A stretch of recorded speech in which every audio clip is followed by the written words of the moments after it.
Blood doesn't wash off easily, not from concrete, not from conscience. When a desperate American waitress kissed a crime lord in front of his entire syndicate, she didn't know she'd just signed her own death warrant, or maybe something worse. In a city where power is currency and mercy is myth, Lena Carter made the kind of mistake people don't survive. But Kang Dae-jin isn't like other men. And the moment their lips touched, two worlds collided in a way that would reshape an empire. Stay with me until the end. Hit that like button and drop a comment with your city so I can see how far this story travels. The neon signs bled red across the wet pavement, turning puddles into pools of false blood. Lena Carter's sneakers splashed through them as she ran, her breath coming in ragged gasps that tore at her throat. Behind her, somewhere in the maze of back alleys that threaded through the warehouse district, she could hear them, voices sharp with anger, footsteps multiplying. She shouldn't have cut through here. Everyone knew better than to walk these streets after dark, especially alone, especially as a woman who clearly didn't belong. But the bus had broken down 6 blocks from her apartment, and she'd already worked a double shift at the diner. Her feet hurt, her back ached, and she'd made the calculation that exhaustion always makes. The shortcut was worth the risk. Wrong. The first man had appeared from a doorway she'd thought was boarded up. Then 2 more materialized from the shadows, spreading out to cut off her escape routes with the practiced efficiency of wolves cornering prey. They hadn't said anything at first, just smiled in a way that made her skin crawl. Lena had run. Now her lungs burned, her server's apron tangled around her legs, and the street ahead dead-ended into a chain-link fence topped with razor wire. She skidded to a stop, spinning around just as her pursuers rounded the corner. 3 men, mid-20s, wearing the kind of expensive streetwear that marked them as soldiers in one of the city's many criminal organizations. The tallest one, lean with a scar bisecting his left eyebrow, stepped forward with his hands in his pockets, completely relaxed. "You run pretty fast," he said in accented English, his tone conversational. "For a waitress." Lena's back pressed against the fence. The metal was cold through her thin uniform shirt, grounding her even as her mind raced through impossible options. "I don't want trouble. Nobody ever does." He tilted his head, studying her with the detached curiosity of someone examining an insect. "But you're in our territory. That's already trouble." "I was just passing through. I'll go. You'll never see me again." The man laughed, and his companions joined in with the rehearsed timing of a Greek chorus. "It's not that simple. You saw our faces. You know where we operate." He pulled one hand from his pocket, and light glinted off the blade he held. "Can't have loose ends walking around telling stories."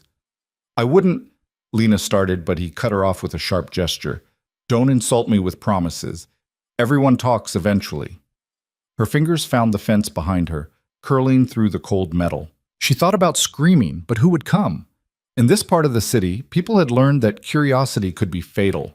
The smart ones kept their windows closed, their blinds drawn, their heads down. The scarred man took another step forward. "But maybe we don't have to make this messy. Maybe you're worth more alive than dead. Pretty thing like you, there are places that would pay good money. Back off." Lena's voice came out steadier than she felt. She'd been poor, she'd been desperate, she'd been broken down more times than she could count. But she'd be damned if she went down begging. "I'm not interested in whatever you're selling," he grinned, wasn't offering a choice. The other 2 men moved to flank him, forming a semicircle that tightened around her like a noose. Lena's mind went blank with panic, her body flooding with adrenaline that had nowhere to go. She was going to die here, or worse, and no one would even know she was gone until she missed her shift tomorrow. A car door slammed. The sound cracked through the alley like a gunshot, freezing everyone in place. Lena's eyes darted past her attackers to the street beyond, where a black sedan had pulled up to the curb. The vehicle was pristine, expensive, completely out of place in this decaying neighborhood. The driver's door opened and a man stepped out. Even from a distance, even in the stuttering neon light, Lena could tell he was different. He wore a dark suit that probably cost more than she made in 6 months, tailored so precisely it looked like a second skin. His face was angular and severe, carved from the kind of stone that didn't weather or erode. Black hair swept back from his forehead, and his eyes were the coldest thing Lena had ever seen. Not cruel, not angry, just empty, like looking into an abyss that had stopped pretending to have a bottom. The scarred man had gone rigid, his blade lowering almost imperceptibly. "Boss," he said, and there was something in his voice Lena had never heard from him before. Fear. The man in the suit, the boss, didn't acknowledge the greeting. He simply looked at the scene before him. 3 of his men cornering a terrified woman against a fence. His gaze moved from face to face with the methodical precision of someone cataloging evidence, then settled on the scarred man. "Minho." His voice was quiet, barely louder than the distant traffic. It made everyone lean forward to hear, which Lena realized was exactly the point. Power didn't need to shout. "Yes, sir." Minho straightened unconsciously, his posture shifting from predator to subordinate in the span of a heartbeat. "Explain." The single word hung in the air like a blade waiting to fall. Minho's jaw worked for a moment before he found his voice. "She was cutting through our territory. We were securing the perimeter, making sure she wouldn't talk about what she'd seen." "What has she seen?" The question was so simple it was devastating. Minho blinked, thrown off his rhythm. "Well, she saw us. She knows we operate here. She saw 3 men in an alley." The boss took a step forward, and despite being outnumbered, despite having no visible weapon, the air itself seemed to bend around him. "Unless you were doing something you shouldn't have been doing. Were you, Minho?" "No, sir, you were terrifying a civilian for sport." Another step. The boss's shoes, Italian leather probably, clicked against the pavement with metronomic precision. "You were going to hurt her. Maybe worse. On my streets. Under my name." Lena watched, transfixed, as Minho's face drained of color. The other 2 men had backed up, putting distance between themselves and their friend, like he'd suddenly contracted something contagious. "Boss, I swear, we were just protecting to—" "Don't." The word was soft as silk and sharp as a razor. "Don't insult me by lying. I can see what this is." He was close enough now that Lena could make out more details. Mid-30s, probably. Korean, from his features and the accent that curled around his English words. Tall, broad-shouldered, moving with the fluid economy of someone trained in violence, but disciplined enough not to waste it. The boss stopped 2 feet from Minho, who suddenly looked very young and very stupid. "You know the rules. Civilians are off limits unless they're directly involved in business. This woman," his eyes flicked to Lena for the first time, and she felt the weight of that gaze like a physical touch, "is clearly not involved in anything except being in the wrong place at the wrong time." "I'm sorry, sir. It won't happen again." "No." The boss reached out and plucked the knife from Minho's hand with the casual ease of someone taking a toy from a child. "It won't." What happened next occurred so fast that Lena's brain struggled to process it. The boss moved, his free hand snapping out to catch Minho by the throat. There was no wind-up, no telegraphing. One moment he was standing still. The next, Minho was lifted off his feet and slammed against the brick wall with a sound like a gunshot. The knife appeared at Minho's throat, the blade dimpling skin without breaking it. "You made me come down here," the boss said, his voice still conversational, still quiet. "You made me leave my dinner and drive through traffic to clean up your mess. Worse, you made me look at a woman who's clearly terrified and see what my organization has become in your hands." Minho's fingers scrabbled at the hand on his throat, his face turning red. The boss didn't seem to notice or care. "I should kill you. It would send a message. Keep things clean." Lena's breath caught. She knew she should run. The boss's attention was entirely on Minho now. She could probably make it to the street, but her body wouldn't obey. She was frozen, watching this dark prince dispense judgment in an alley that reeked of garbage and desperation. The boss held Minho there for another 3 seconds that felt like 3 hours. Then, with the same fluid grace, he released him. Minho crumpled to the ground, gasping and coughing. "But killing you would be wasteful, so instead you're demoted. Back to collections. The lowest tier. You work your way back up, if you can." The boss tossed the knife into a nearby dumpster with a clatter. "And if I ever hear about you putting your hands on a civilian again, there won't be a third chance. Understood?" "Yes, sir," Minho wheezed. "Thank you, sir." "Get out of my sight." Minho scrambled to his feet and stumbled away, followed by his 2 companions who hadn't said a word through the entire encounter. They disappeared around the corner like rats fleeing a sinking ship, leaving Lena alone with the man who had just saved her. Or had he? The boss turned to face her fully for the first time, and Lena got the distinct impression of being evaluated, measured against some internal metric she couldn't begin to understand. Up close, his face was striking in a way that had nothing to do with conventional beauty. It was the kind of face that made you think of winter, beautiful in its starkness, but ultimately inhospitable. "You should go home," he said.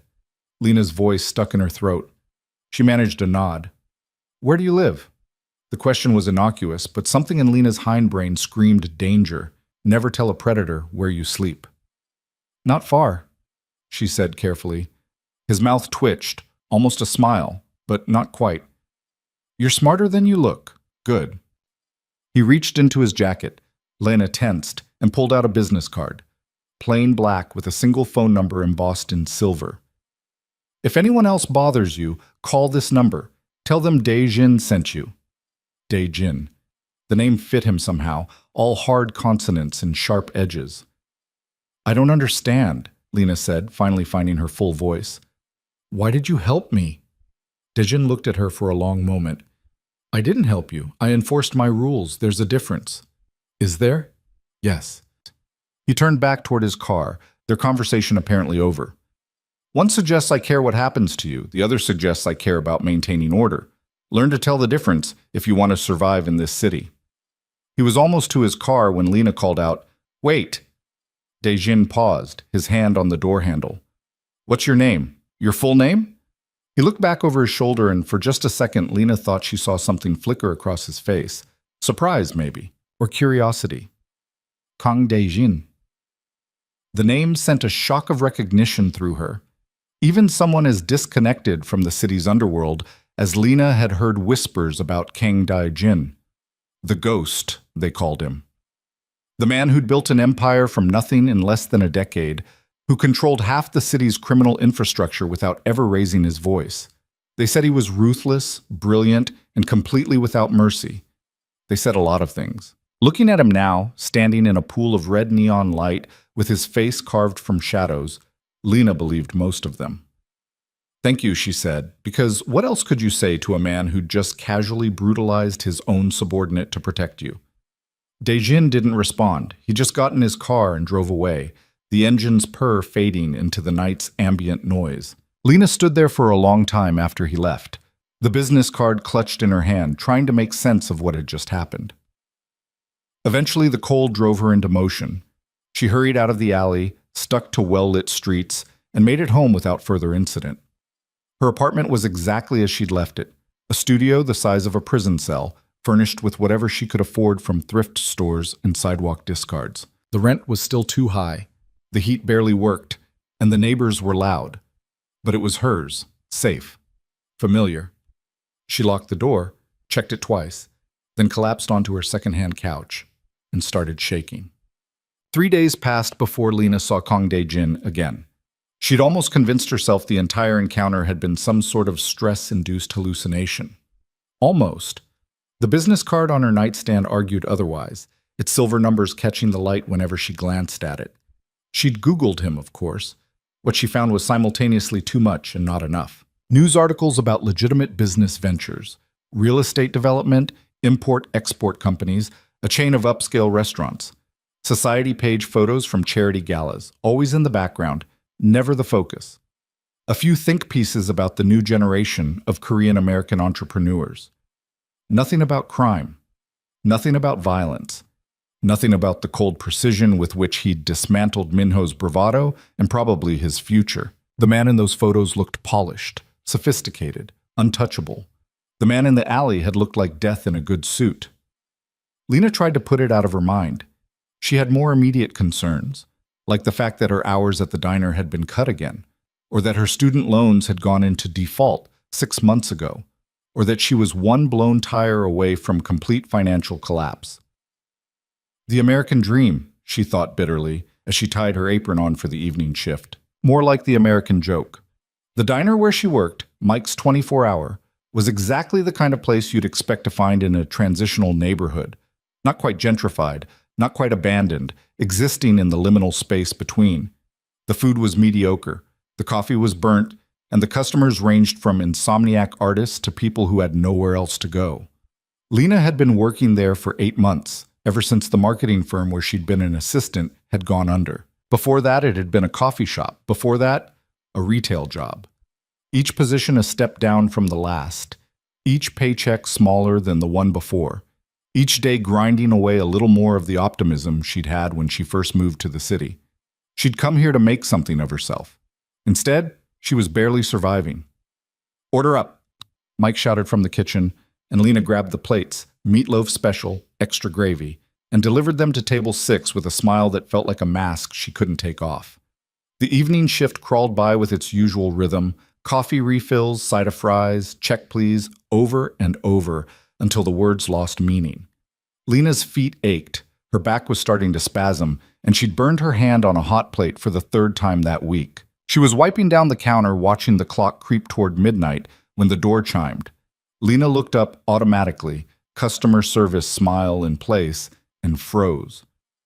Kang Daejin stood in the doorway of Mike's 24-hour like a panther in a pet store. Technically, he fit through the door, but everything about him screamed that he didn't belong. The suit had changed, charcoal gray instead of black, probably also worth more than Lena's car. But the aura remained the same. Power, control, danger. Behind him, 2 men in similar suits took up positions flanking the entrance. Bodyguards, obviously. The diner went quiet. Even the drunk at the counter, who'd been rambling about government conspiracy for the past hour, trailed off mid-sentence. Daejin's eyes swept the room, cataloging everything in a single glance before settling on Lena. Something shifted in his expression. Recognition, maybe, or satisfaction at finding what he'd been looking for. He walked to the counter and sat down on one of the worn vinyl stools. "Coffee," he said. Lena's hands moved on autopilot, reaching for the pot even as her brain struggled to process this development. She poured him a cup, careful not to let her shaking hands show, and set it in front of him with the ceramic clink that was probably too loud in the sudden silence. "Cream and sugar?" she managed. "Black." Of course he took it black. Probably thought adding anything would be a sign of weakness. Daejin lifted the cup, took a sip, and his face did something complicated. "This is terrible." Despite everything, the fear, the confusion, the absolute surreality of this moment, Lena felt a laugh bubble up in her throat. "Yeah, it is." "Why do you serve it?" "Because people keep ordering it." He took another sip, grimaced again, but didn't put it down. "Fair point." Lena became aware that every person in the diner was staring at them. Mike had emerged from the kitchen and was standing in the doorway, looking like he couldn't decide whether to call the cops or start praying. "Can I ask what you're doing here?" Lena kept her voice low. "Having terrible coffee, apparently." "Mr. Kang Daejin." His eyes met hers over the rim of his cup. "You used my name 3 nights ago. Don't go formal on me now." That was such a weird thing to say that Lena actually laughed, a short bark of sound that made Daejin's eyebrow rise fractionally. "Okay, Daejin, why are you really here?" He set the cup down and turned it slowly, his fingers precise against the ceramic. "I wanted to make sure you were all right after the incident." "I'm fine. You didn't have to come all the way here to check on me." "I know." Lena waited for him to elaborate. He didn't. "Look," she said finally, "I appreciate what you did. Really. But you don't owe me anything, and I don't want to be whatever this is. Okay?" "Whatever what is?" "This." Lena gestured between them. "You showing up at my work, checking on me, the business card. I don't want to be in your world." Daejin's expression didn't change. "You think you have a choice?" The word sent ice down Lena's spine. "What does that mean?" "It means that 3 of my men saw you. Word spreads. By now, half the organization knows I intervened personally to protect some waitress." He said it matter-of-factly, like he was discussing the weather. "That makes you interesting. Interesting gets people asking questions. Questions lead to problems." "So what are you saying? I'm in danger because you helped me?" "Potentially." "That's insane." "That's the world I live in." Daejin's voice remained level, but there was something underneath it now. Frustration, maybe, or the closest thing to emotion she'd seen from him. Actions have consequences. I made a choice in that alley. Now we both have to live with it. Lena wanted to scream. She wanted to throw his terrible coffee in his face. She wanted to wake up and discover this was all some stress nightmare brought on by too many double shifts. Instead, she said, "So what now?" "Now, I make sure you stay safe. I don't need a babysitter." "No," Dejin agreed. "You need a deterrent, something that makes people think twice before bothering you." "Like what?" He stood up, pulled a money clip from his pocket, and placed $200 bills on the counter for a cup of coffee that cost $2. "Like everyone knowing you have my protection." "I never asked for that." "I know." He turned toward the door, then paused and looked back at her. "But you have it anyway, whether you want it or not." His bodyguards fell into step behind him as he left. And just like that, the tension in the diner evaporated. The drunk went back to his conspiracy theories, Mike retreated to the kitchen, and the other customers returned to their meals like nothing had happened. But something had happened. Lena could feel it in the weight of the money on the counter, in the memory of Dae-jin's eyes watching her like she was a puzzle he couldn't quite solve. She picked up the bills, intending to chase after him and throw them back in his face. But by the time she reached the door, his car was already pulling away from the curb, disappearing into the night traffic. Mike appeared at her elbow. "You know who that was?" "Yeah. And you're still alive. That's something." He squinted at the money in her hand. "That's a hell of a tip." "I can't keep this." "Why not? He left it for you." Because it felt like accepting a contract she hadn't read, terms and conditions that would only become clear when it was too late to back out. But Lena couldn't explain that to Mike, who saw the world in much simpler terms. Money was money, and $200 for pouring coffee was a good deal no matter who was paying. She ended up pocketing the cash. She needed it too badly to be proud. The next week passed in a strange sort of suspension. Lena kept expecting something to happen, Dae-jin to show up again, or his men, or some consequence of being under his protection. But life continued with its usual grinding monotony. Work, sleep, with barely enough money to eat in between. Except now, whenever she walked home at night, she noticed the way certain people looked at her. A nod of recognition from men in expensive cars. A wide berth given by groups that would have catcalled her before. It was subtle, but it was there. The word had spread, just like Dae-jin said it would. Lena tried to feel grateful, tried to appreciate that she could walk through the neighborhood without fear now. But mostly she felt like a chess piece that had been moved without permission, playing a game whose rules she didn't understand. On Thursday night, a woman came into the diner. She was stunning in the way that required money, the kind of beauty that came from personal trainers, expensive haircuts, and designer clothes tailored to fit perfectly. Mid-20s, Korean, with the bearing of someone who'd never been told no in her life.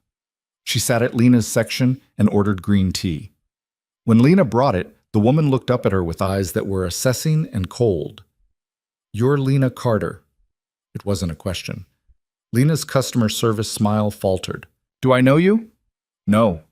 But I know you." The woman's red lips curved into something that wasn't quite a smile. "You're the waitress who caught Dae-jin's attention." Warning bells went off in Lena's head. "I don't know what you're talking about." "Please, everyone in the organization is talking about it. The American girl he protected, the one he visits." She said American like it was a disease. I wanted to see what all the fuss was about. Lena set the teapot down carefully. "Look, I don't know who you are." "Park Soyeon." She said it like Lena should recognize the name. When Lena's expression remained blank, irritation flickered across Soyeon's face. "Park Industries. My family has been in business with the Kang family for 3 generations." "Okay." "Okay?" Soyeon's voice rose slightly. "Do you have any idea what you've stumbled into, what you're playing with?" "I'm not playing with anything. I don't want anything from him." "No? Then why does he keep coming back?" Soyeon leaned forward. "Let me tell you something about Dae-jin. He doesn't do anything without a reason. If he's spending time with you, protecting you, it's because you're useful to him somehow. And when you stop being useful, you'll be disposed of. That's who he is." Lena felt something cold settle in her stomach. "Thanks for the warning." I'm not warning you, I'm telling you how things are. Soyeon stood up, leaving her tea untouched. Dejin and I have an understanding, an arrangement that's been in place since we were children. Our families expect certain things, and we deliver. You're a distraction at best, a liability at worst. I'll make sure to tell him that when I see him, Lena said flatly. Soyeon's eyes narrowed. You think you're clever. You think you're special because he looked at you twice. But you're nothing. You're a phase, a curiosity, a way to rebel against expectations. And when he's done slumming, you'll be left with nothing but regrets. She walked out with the kind of dramatic flair that suggested she'd been practicing that exit, leaving Lena standing there with a teapot in her hands and a growing sense that she was in way over her head. Mike came up beside her. Friend of yours? Not even close. She looks like trouble. Yeah. Lena watched through the window as Soyeon climbed into a white Mercedes. She really does. Lena's shift ended at 2 a.m. She walked out the back door into the alley where the dumpsters lived, already dreading the walk home. Her car had finally died last week, transmission gave out, and she couldn't afford to fix it. Public transit didn't run this late. Walking was her only option. She was halfway to the street when someone stepped out of the shadows. Lena's heart jumped into her throat, her hand automatically reaching for the pepper spray in her purse. But then the figure moved into the light from the street lamp, and she recognized him. Daejin. You scared me, she said, anger covering fear. I know, sorry. He didn't sound particularly sorry. I wanted to talk to you. At 2 a.m. in an alley? I have a busy schedule. Lena laughed despite herself, a short, bitter sound. Of course you do. Crime empires don't run themselves. Something flickered across his face. Walk with me. Where? Does it matter? Yes, Lena said. It does. I don't know you. I don't trust you. And a very angry woman came to my work today to tell me you're using me for something. Daejin went very still. Soyeon, you know about that? I know everything that happens in my territory. He pulled out his phone, tapped something, then put it away. I didn't send her. That was her own initiative. She said you two have an arrangement. We do. A business arrangement our families set up when we were children. It has nothing to do with you. Then why did she seem so threatened? Daejin was quiet for a moment. Then, walk with me, please. The please surprised her enough that she agreed. They walked side by side through streets that were empty except for the occasional passing car. Daejin's bodyguards followed at a discreet distance, close enough to intervene, but far enough away to give the illusion of privacy. You asked me why I helped you, Daejin said after they'd walked a block in silence. You said you were enforcing your rules. I lied. Lena stopped walking. What? Daejin stopped too, turning to face her. His face was in shadow, but she could see his eyes, reflecting the streetlights like a cat's. I lied. Or rather, I told you a partial truth. Yes, I enforce rules. Yes, I demand order. But that's not why I intervened. Then why? He seemed to struggle with the words, like they were in a language he didn't speak fluently. Because when I saw you against that fence, terrified but defiant, refusing to beg even when you knew what was coming, something shifted. I looked at you and I didn't see a victim. I saw someone fighting with everything they had, and I realized I was tired. Tired of what? Of being surrounded by people who only act out of fear or greed. Of living in a world where strength means cruelty and power means isolation. His voice dropped lower. You don't know me. You don't owe me anything. You're not trying to use me or please me or gain something from me. And that's so rare in my life that it feels like oxygen. Lena didn't know what to say to that. This man, this crime lord who controlled half the city, sounded almost lonely. The arrangement with Soyeon, he continued, is political. Our families want to unite their resources, strengthen their position. She and I have been promised to each other since we were teenagers. It's not about love or want, it's about strategy. But you're going to marry her anyway. I don't know. He ran a hand through his hair, a gesture so human it startled her. I've spent my entire life doing what's expected, building what my father started, expanding what my family demanded, becoming what everyone needed me to be. And somewhere in all of that, I forgot to ask what I wanted. What do you want? Dejin looked at her for a long moment. I don't know yet, but I know that when I'm around you, I feel like I can breathe, and I haven't felt that in a very long time. This was insane. This whole thing was insane. Lena should walk away right now before she got pulled deeper into whatever this was. She should go home, ignore his calls, pretend they'd never met. Instead, she heard herself say, I need to know something. Are you dangerous?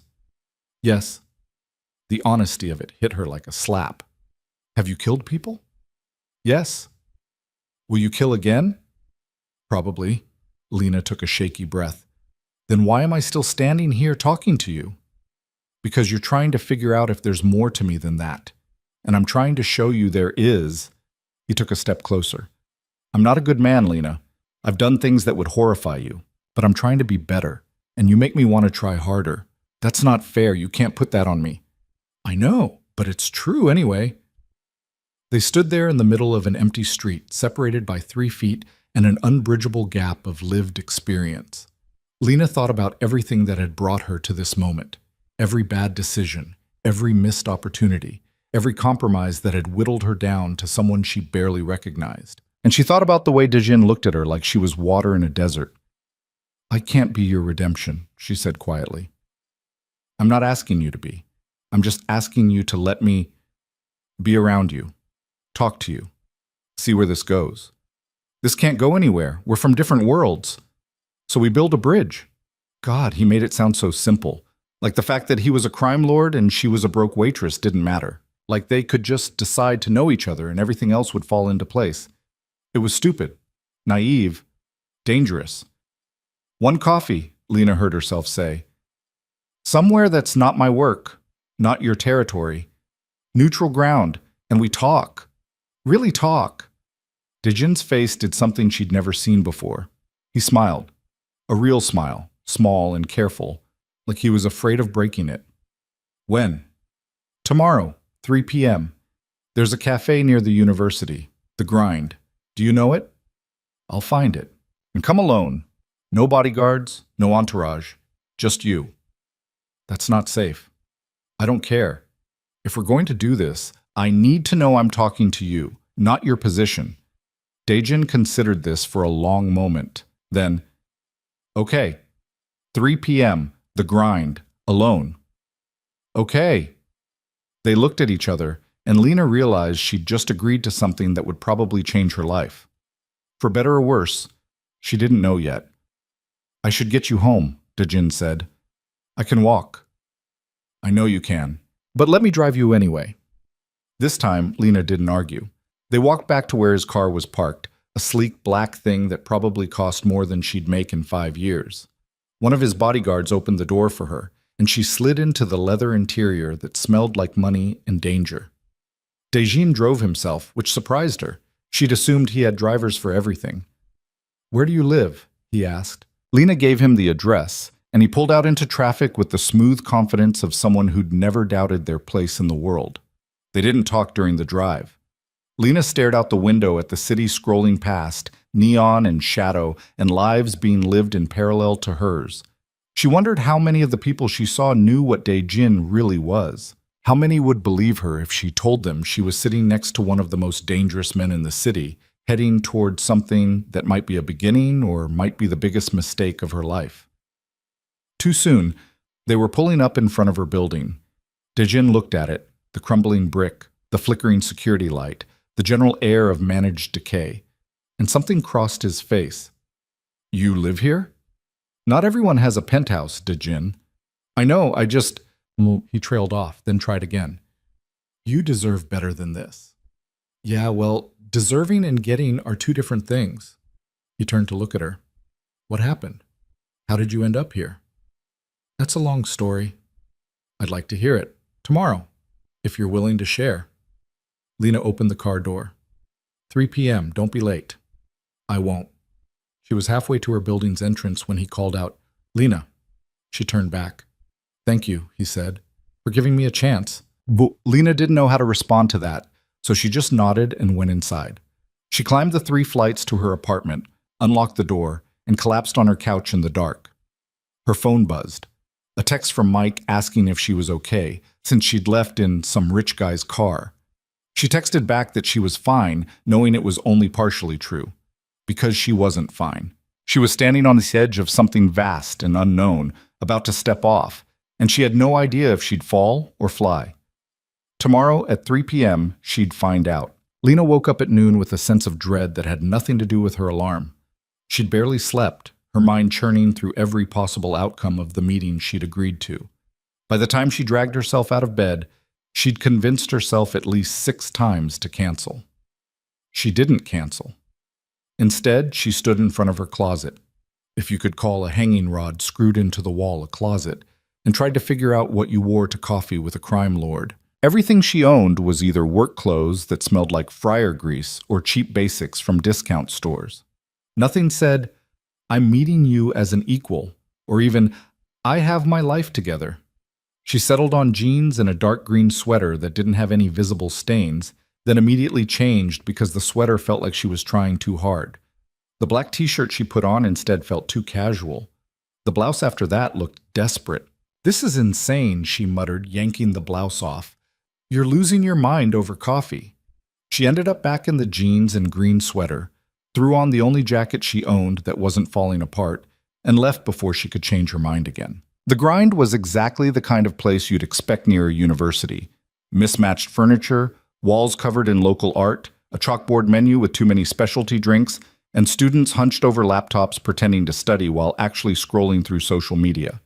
Lena had chosen it specifically because it was the opposite of Daejin's world. Loud, chaotic, aggressively normal. She got there 15 minutes early and ordered a latte she couldn't afford, then claimed a corner table where she could watch the door. Her hands wrapped around the warm cup, and she tried to calm the hammering of her heart. He wasn't going to show. That would actually be better. She could finish her overpriced latte, go home, and pretend this whole thing had been a weird fever dream brought on by stress and exhaustion. At exactly 3 p.m., the door opened and Daejin walked in. He'd kept his word about coming alone. No bodyguards flanked him, no obvious security presence. But he still looked wildly out of place in his dark wool coat and tailored pants, like a wolf at a petting zoo. Every head in the cafe turned to watch him, conversations faltering mid-sentence. His eyes found Lena immediately. He made his way to her table, and she noticed the way people unconsciously leaned back as he passed, giving him space they didn't even realize they were giving. "You came," Lena said as he sat down. "I said I would." He looked around the cafe with undisguised confusion. "Is it always this loud?" "That's kind of the point. No one can eavesdrop." "Smart." He shrugged off his coat, and Lena caught a glimpse of what looked like a shoulder holster before he adjusted his position. "Should I order something?" "Probably, otherwise they'll kick us out." Daejin got up and approached the counter. Lena watched as the barista, a girl with purple hair and approximately 7 piercings, tried very hard to act normal while taking his order.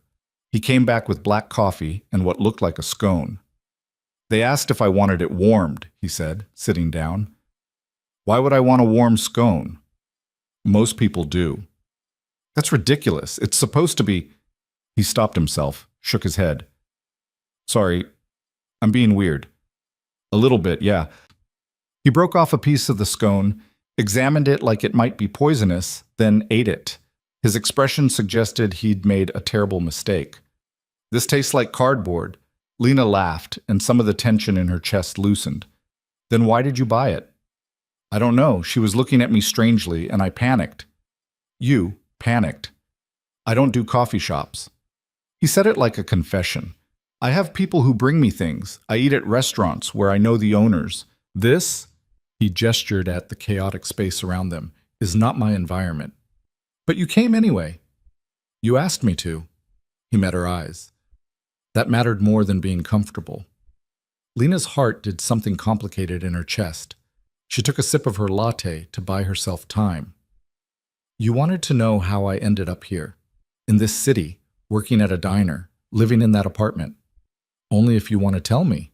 She did want to tell him, which was maybe the strangest part of all this. "I came here 5 years ago. I just graduated college with a marketing degree and about $60,000 in student debt. I had this whole plan, get a good job, work my way up, make something of myself." She smiled without humor. "Turns out the world had different plans." What happened? Nothing dramatic, just a series of small failures that added up. The marketing job fell through when the company went bankrupt. The next job paid barely enough to survive. Then I got sick. Nothing serious, just bad enough that I missed work and got fired. After that, it was a downward spiral. Each job worse than the last, each paycheck smaller, until here I am. She looked down at her cup. Serving coffee to people living the life I thought I'd have. Dejin was quiet for a moment. Do you regret coming here? Sometimes. Most times. She forced herself to look at him. But if I hadn't, I wouldn't have been in that alley. Wouldn't have met you. And I'm starting to think that might matter. It matters to me. The words hung between them, simple but weighted with meaning. A group of students nearby burst into loud laughter, shattering the moment, and Lena was grateful for the interruption. What about you? She asked. How does someone become what you are? That's a complicated question. We have time. Dejin leaned back in his chair, his coffee forgotten. My father built the organization from nothing. He came to this country with nothing, worked jobs that broke his body, saved every penny. And then he realized that the system wasn't designed for people like him to succeed through legitimate means. So he found other ways. Crime. Survival, Dejin corrected. At least at first. Protection for small business owners the police ignored. Loans for people the banks wouldn't help. But it grew, the way these things do. And somewhere along the way, it stopped being about survival and started being about power. And you took over. I didn't have a choice. When my father died, the organization would have fallen apart without clear leadership. I was 23, fresh out of business school, and suddenly responsible for hundreds of people whose lives depended on the decisions I made. He picked up his coffee, stared into it like it held answers. I told myself I'd do it differently, be smarter, more strategic, less violent. But violence is the language of this world. You can be strategic all you want, but at the end of the day, power comes from fear, from being willing to do what others won't. His jaw tightened. I became very good at it. Lena should have been horrified, should have stood up, walked out, never looked back. Instead, she heard herself ask, "Do you regret it?" Every day. The admission seemed to surprise him as much as it did her, but regret is a luxury I can't afford. Too many people depend on me. Too much has been built on the foundation I created. Stopping now would mean chaos, and chaos gets people killed. So you're trapped. Aren't we all? You're trapped by debt and circumstance. I'm trapped by obligation and expectation. Different cages, same result. A student bumped into their table, apologizing quickly before hurrying away. The interruption reminded Lena where they were. In public, surrounded by normal people living normal lives, while they discussed crime and violence like it was weather. "This is crazy," she said. "This whole thing. You know that, right?" "I know. We shouldn't be doing this."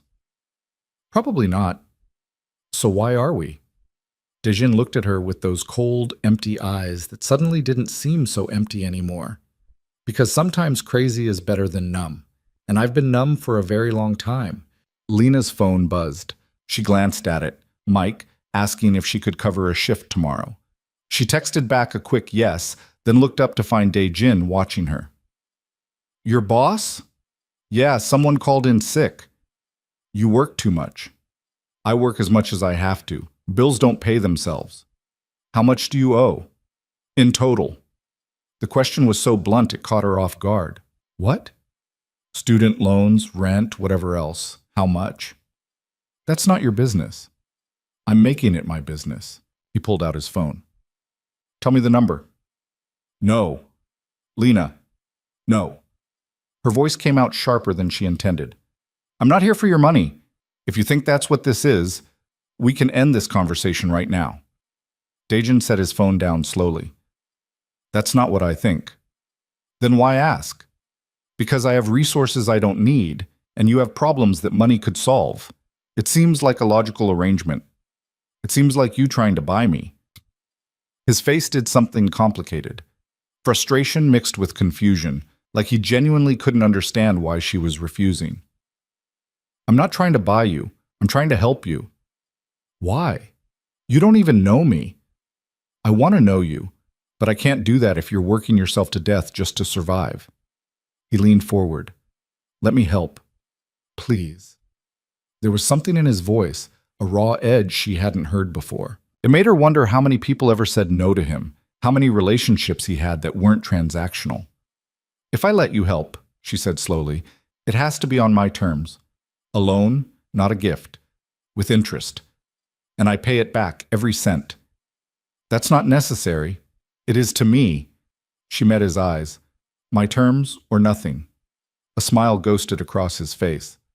You're stubborn. You're bossy. Fair point. He extended his hand across the table.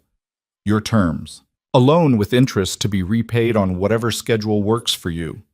Lena looked at his hand, strong, scarred, marked by violence, and thought about all the reasons she shouldn't take it. Then she thought about the crushing weight of her debt, the constant anxiety of wondering if she'd make rent, the exhaustion that had become her default state. She shook his hand. His grip was warm and firm, and he held on a beat longer than necessary. When he let go, Lena felt like something had shifted between them, some invisible line crossed that couldn't be uncrossed. I need your banking information, he said, pulling out his phone again. Now? Unless you want to wait until your next rent check bounces. He had a point. Lena gave him the information, feeling surreal about the whole thing. 5 minutes later, her phone buzzed with a notification. She looked at it and nearly dropped the device. Daejin, this is too much. It's what you need, plus buffer for emergencies. I can't accept this. You already did. The money's transferred. Non-refundable. He looked insufferably pleased with himself. You'll have to pay me back now, which means you'll have to keep seeing me to arrange payment schedules. You manipulative, Lena started, but she was fighting a smile. That was sneaky. I learned from the best. They sat there grinning at each other like idiots, and Lena realized she was happier than she'd been in months, maybe years. It was terrifying. Her expression must have shown something because Daejin's smile faded. What's wrong? I'm scared, she admitted. This is happening so fast, and I don't know where it's going, and you're you. This can't end well. Maybe not, but does that mean we shouldn't try? I don't know. Does it? Daejin reached across the table and took her hand. His thumb traced small circles on her palm, and Lena felt that touch everywhere. I've spent my entire life calculating odds, minimizing risks, making the smart play. And you know what? I'm miserable. So maybe it's time to make the stupid play. Take the risk. See what happens. That's not very reassuring. I'm not very reassuring. I'm dangerous and damaged and probably incapable of being the kind of person you deserve. His grip tightened. But I want to try. And I think you want me to try too. He was right, which was the scariest part. Lena wanted this. Wanted him, despite every logical reason not to. Okay. Okay? Okay, let's be stupid together. See where this goes. Daejin's smile was like sunrise, slow, transformative, lighting up features that usually stayed in shadow. You won't regret this. I definitely will, but I'm doing it anyway. They finished their coffee talking about inconsequential things, books they'd read, movies they'd seen, the kind of surface-level getting-to-know-you conversations that felt both ordinary and extraordinary given the context. Lena learned that Daejin spoke 4 languages, hated seafood, and had never seen any of the Star Wars movies. He learned that she was terrified of spiders, loved thunderstorms, and could recite entire episodes of The Office from memory. It was normal. Weirdly, impossibly normal. As the afternoon stretched into evening, the cafe began to empty. Students packed up their laptops, couples finished their dates, and eventually Lena and Daejin were among the last people there. I should probably go, Lena said reluctantly. I have a shift in the morning. Let me drive you. You don't have to. I want to. They walked out into the cool evening air, and Lena was surprised to find she didn't want this to end. The day had felt like existing in a bubble, separate from the real world and its complications. Going home meant popping that bubble, returning to reality. Daejin's car was parked a block away. As they walked, Lena noticed the way his eyes constantly scanned their surroundings, cataloging threats, calculating exits. Even on a date. Was this a date? He couldn't turn off whatever made him what he was. They were almost to the car when someone stepped out of the alley ahead. Minho. Lena's blood went cold. The last time she'd seen him, Daejin had been choking him against a wall. Now he stood in their path, and his face was twisted with something ugly. "Boss," he said, his voice thick with barely contained rage. "Fancy seeing you here." Daejin moved so he was between Lena and Minho, the shift so smooth it was almost casual. But Lena could see the change in his posture, the predatory stillness that meant violence was a heartbeat away. "You should go, Minho." "Should I? After you humiliated me in front of everyone? Demoted me like I was nothing?" He took a step forward, and Lena saw he wasn't alone. 2 more men emerged from the shadows behind him. "I've been with you for 6 years. 6 years of loyalty, of doing your dirty work, of following your rules. And you throw me away for some American bitch? Watch your mouth. Or what? You'll kill me?" Minho laughed, high and brittle. "You should have done that in the alley. Would have been cleaner." "Well, last warning, walk away." "I don't think so." Minho pulled a gun from his jacket. "I think I'm done taking orders from you." Everything happened very fast after that. Daejin moved first, diving sideways and taking Lena with him. They hit the ground behind a parked car. As the first shot rang out, the bullet sparking off concrete where they'd been standing. Lena's ears rang, her heart hammering so hard she thought it might break through her ribs. "Stay down," Daejin said, his voice eerily calm. He had his own gun out. When had he pulled that? And was returning fire with mechanical precision. More shots, glass shattering, people screaming from nearby buildings. Lena pressed herself flat against the asphalt, hands over her head, trying to make herself small. The gunfight lasted maybe 30 seconds. It felt like hours. When the silence finally came, it was deafening. Lena's ears rang, her whole body shaking with adrenaline. Daejin was already up, moving with his gun raised, checking the street with military efficiency. "Clear," he said after a moment. Then softer. "Lena, are you hurt?" She managed to shake her head. Daejin holstered his gun and helped her up, his hands gentle despite the violence that had just erupted. "Look at me." He cupped her face, tilting it up so he could see her eyes. "Look at me. You're okay. You're safe." Minho is gone. They ran when they realized they were outgunned. His jaw tightened. "This is my fault. I should have known he'd retaliate." Sirens wailed in the distance, getting closer. Daejin cursed under his breath. "We need to leave. Now." He led her to his car at a run, got her into the passenger seat, and pulled away from the curb just as the first police car rounded the corner. Lena watched through the rear window as the scene receded. The shattered glass, the bullet holes in concrete, the evidence of violence that had erupted in the middle of a normal street. "Are you okay?" Daejin asked once they were several blocks away. "No?" Lena's voice came out small and broken. "No, I'm not okay. Someone just tried to kill us." "Tried to kill me. You were collateral damage." "That's not better." "I know." He reached over and took her hand. "I know. I'm sorry." "This is exactly what I was trying to avoid. By having coffee with me? By letting you into my life." He glanced at her, and his expression was raw in a way she'd never seen. "Everyone close to me becomes a target. That's just how it works. And I was selfish enough to think I could keep you separate from that. I was wrong." Lena's hands were still shaking. She pressed them against her thighs, trying to make them stop. "What happens now?" "Now I find Minho and make sure he can never threaten you again." The cold certainty in his voice sent chills down her spine. "You're going to kill him?" "Yes." No hesitation, no guilt, just simple statement of fact. Lena should have been horrified. Should have demanded he take her home, should have ended this right here before it went any further. Instead, she heard herself ask, "Can you promise me something?" "Anything.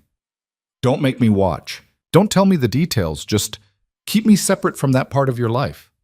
Daejin was quiet for a long moment.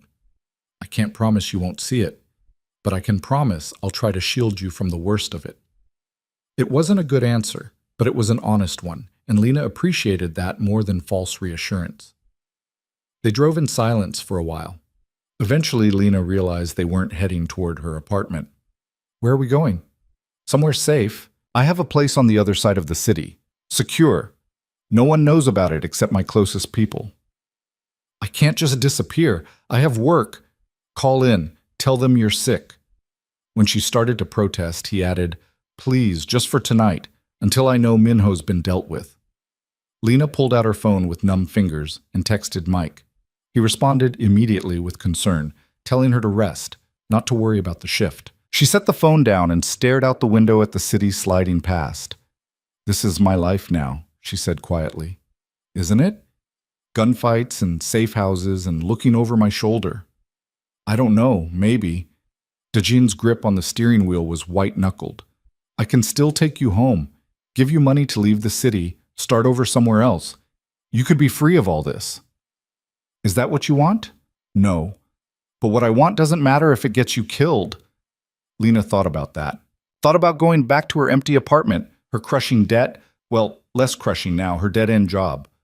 Thought about never seeing Dejin again, never knowing what might have happened between them. Take me to the safe house, she said. Lena, I'm not running, not yet. Maybe I'm stupid, maybe I'm going to regret this, but I'm not running. Something in Dejin's expression cracked open. Relief, gratitude, maybe something deeper that neither of them was ready to name. Okay. The safe house turned out to be a penthouse apartment in one of the city's newer high-rises.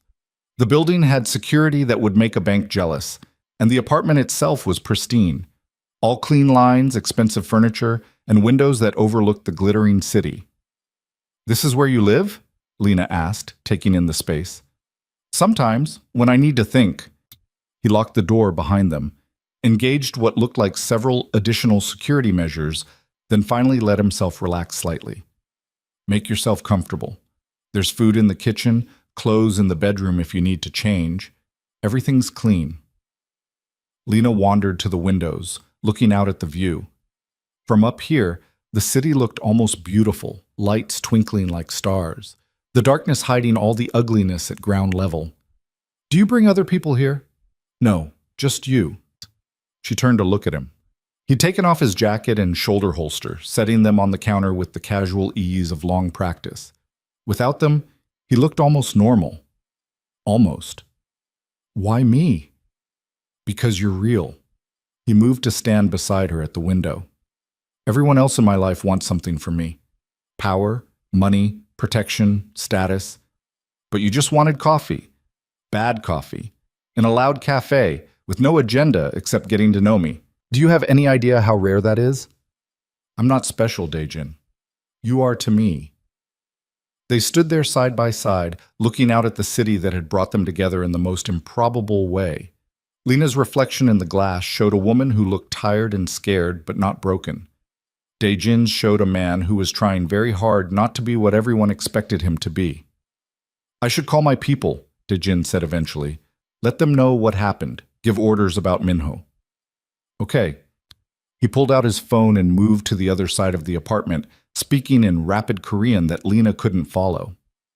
She used the time to explore a little. The kitchen was stocked with expensive ingredients. The bathroom had toiletries that probably cost more than her monthly grocery bill, and the bedroom had a bed that looked like sleeping on a cloud. She was examining the bookshelf, surprisingly full, with titles in multiple languages, when Dejin found her. It's handled, he said. My people are looking for Minho. He won't stay hidden long. And then? And then the problem goes away. Lena pulled a book off the shelf at random, something in Korean that she couldn't read. Do you ever wish you could just be normal? Have a normal life, normal problems? Every day. But normal isn't something people like me get. People like you. You keep saying that like you're a different species. In some ways I am. I've seen things, done things, that separate me from regular people. There's no going back from that. Lena turned to face him. Maybe not. But maybe you could go forward, become something different. Is that what you see when you look at me? Someone who could change? I don't know what I see yet, but I'd like to find out. Dejin closed the distance between them, and suddenly the space felt very small. He reached out, his hand cupping her cheek the way he had after the shooting, but this time there was no urgency, no fear, just tenderness that felt completely at odds with who he was supposed to be. "You terrify me," he said quietly. "I terrify you?" "Yes, because you make me want things I can't have, a normal life, peace, the freedom to be someone other than what I am." His thumb traced her cheekbone. "You make me hope, and hope is dangerous in my world." Lena's heart was pounding again, but not from fear this time. Maybe dangerous is what we both need. She didn't know who moved first. Maybe both of them simultaneously, drawn together by gravity or fate or simple human need. But suddenly they were kissing, and it was nothing like the reckless kiss in the alley. This was deliberate, exploratory, two people discovering each other in the quiet dark of a safe house high above the city. Dejin kissed like he did everything else, with complete focus, like she was the only thing in the universe that mattered. His hands were gentle but firm, holding her like she was precious and fragile and worth protecting. When they finally broke apart, both breathing hard, Lena rested her forehead against his chest and felt his heartbeat against her cheek. It was racing just as fast as hers. "We should stop," Dejin said, but he didn't let her go. "Probably. This is already complicated. We shouldn't make it more so." "Definitely not." Neither of them moved. Eventually, Dejin laughed, a low rumble that Lena felt through his chest. "We're terrible at following our own advice." "The worst." He pulled back enough to look at her, and his expression was soft in a way she'd never seen. "Stay tonight. Not because of Minho, not because it's safe. Stay because I want you to." "Okay." They stayed up talking until the early hours of the morning, curled up on the couch with the city lights painting patterns on the walls. Dejin told her about growing up trying to be normal while knowing what his father did, about the loneliness of power, about the weight of responsibility. Lena told him about her dreams before they got crushed, about the slow erosion of hope, about learning to survive instead of love. Somewhere around 3 a.m., they fell asleep tangled together, and for the first time in longer than she could remember, Lena felt safe. She woke to sunlight streaming through floor-to-ceiling windows and the smell of coffee. Dejin was in the kitchen, still wearing yesterday's clothes, looking exhausted but content. "Morning," he said when he saw her. "I made coffee. It's terrible, but it's caffeinated." Lena laughed and accepted the mug he offered. "Did you sleep?" "A little. My phone's been going off. They found Minho." The moment popped like a soap bubble. "Oh, I have to go deal with it." He set his own mug down. "But I wanted to ask you something first." "Okay." "Move in here, at least temporarily, until the situation stabilizes." Lena blinked. "That's a big ask after one date." "I know, but your apartment isn't safe anymore. Mino knows where you live, which means others might too. Here, you're protected. You'd have your own space, your own life. I'm not asking you to be with me constantly, just to be somewhere I know you're safe." It was too much, too fast, too everything. Lena's instinct was to refuse, to maintain her independence even if it put her at risk. But then she thought about going back to that tiny apartment, wondering every time she heard footsteps if it was someone coming for her. Thought about looking over her shoulder forever, jumping at shadows, living in fear. "Temporary," she said, "until things calm down." "Temporary," Dejin agreed, but something in his smile suggested he hoped for more than that. 2 weeks passed in a strange kind of limbo. Lena moved her meager possessions into the penthouse. It took exactly one trip, and tried to adjust to living in a space where everything worked, where heat came on when you wanted it, where the water pressure didn't fluctuate between trickle and fire hose. Dejin kept his distance mostly. He'd leave early, come back late, always with that careful politeness of someone sharing space with a stranger. They'd have dinner sometimes, stilted conversations over takeout that got easier as the days went on. But he never pushed, never assumed, never crossed the invisible line they'd drawn that night on the couch. Lena appreciated it, and hated it, and couldn't figure out which feeling was stronger. She'd quit the diner. Mike had been surprisingly understanding when she'd explained she needed to leave the city for a while. The lie had tasted bitter, but the truth would have been worse. Now her days were empty, filled with Netflix and books, and the growing realization that she'd traded one kind of cage for another, even if this one had better amenities. On the 15th day, she woke to voices in the living room. Daejin's, low and controlled, Someone else's, sharp with anger. Lena pulled on a robe and crept to the bedroom door, opening it just enough to see. Park Soyeon stood in the middle of the living room like she owned it, wearing a white dress that probably cost more than Lena's college tuition. Her face was twisted with fury, all pretense of civility abandoned. "You're keeping her here?" Soyeon's voice cut like glass. "In your private residence? Do you have any idea what people are saying?" "I don't care what people say." Daejin stood with his arms crossed, immovable. "She's under my protection. That's all anyone needs to know. She's a liability. A weakness that your enemies will exploit." Soyeon took a step closer. "And us? What about the arrangement between our families? My father is furious, Daejin. He's threatening to pull his support." "Let him." Soyeon's mouth fell open. "You can't be serious." "I've never been more serious. That arrangement was made without my consent when I was 16. I'm done pretending it means something. It means everything. Our families have built this together. You can't just throw that away for some American nobody. Don't." The single word was so cold it could have frozen fire. "Don't talk about her like that." Soyeon's eyes narrowed. "You actually care about her. This isn't just rebellion or some midlife crisis. You actually care." "Yes." "She'll destroy you. Everything you've built, everything your father worked for. She'll tear it all down just by existing in your world." "Maybe, but that's my choice to make." Lena's chest felt tight. She should interrupt, should step out and face this head on. But something kept her frozen in the doorway, watching this collision of worlds she barely understood. Soyeon laughed, brittle and sharp. "You're a fool. She doesn't belong here, and deep down you know it. The moment real trouble comes, and it will come, Daejin, because you've made enemies, she'll run. She'll save herself and leave you with nothing." "You're wrong." "Am I?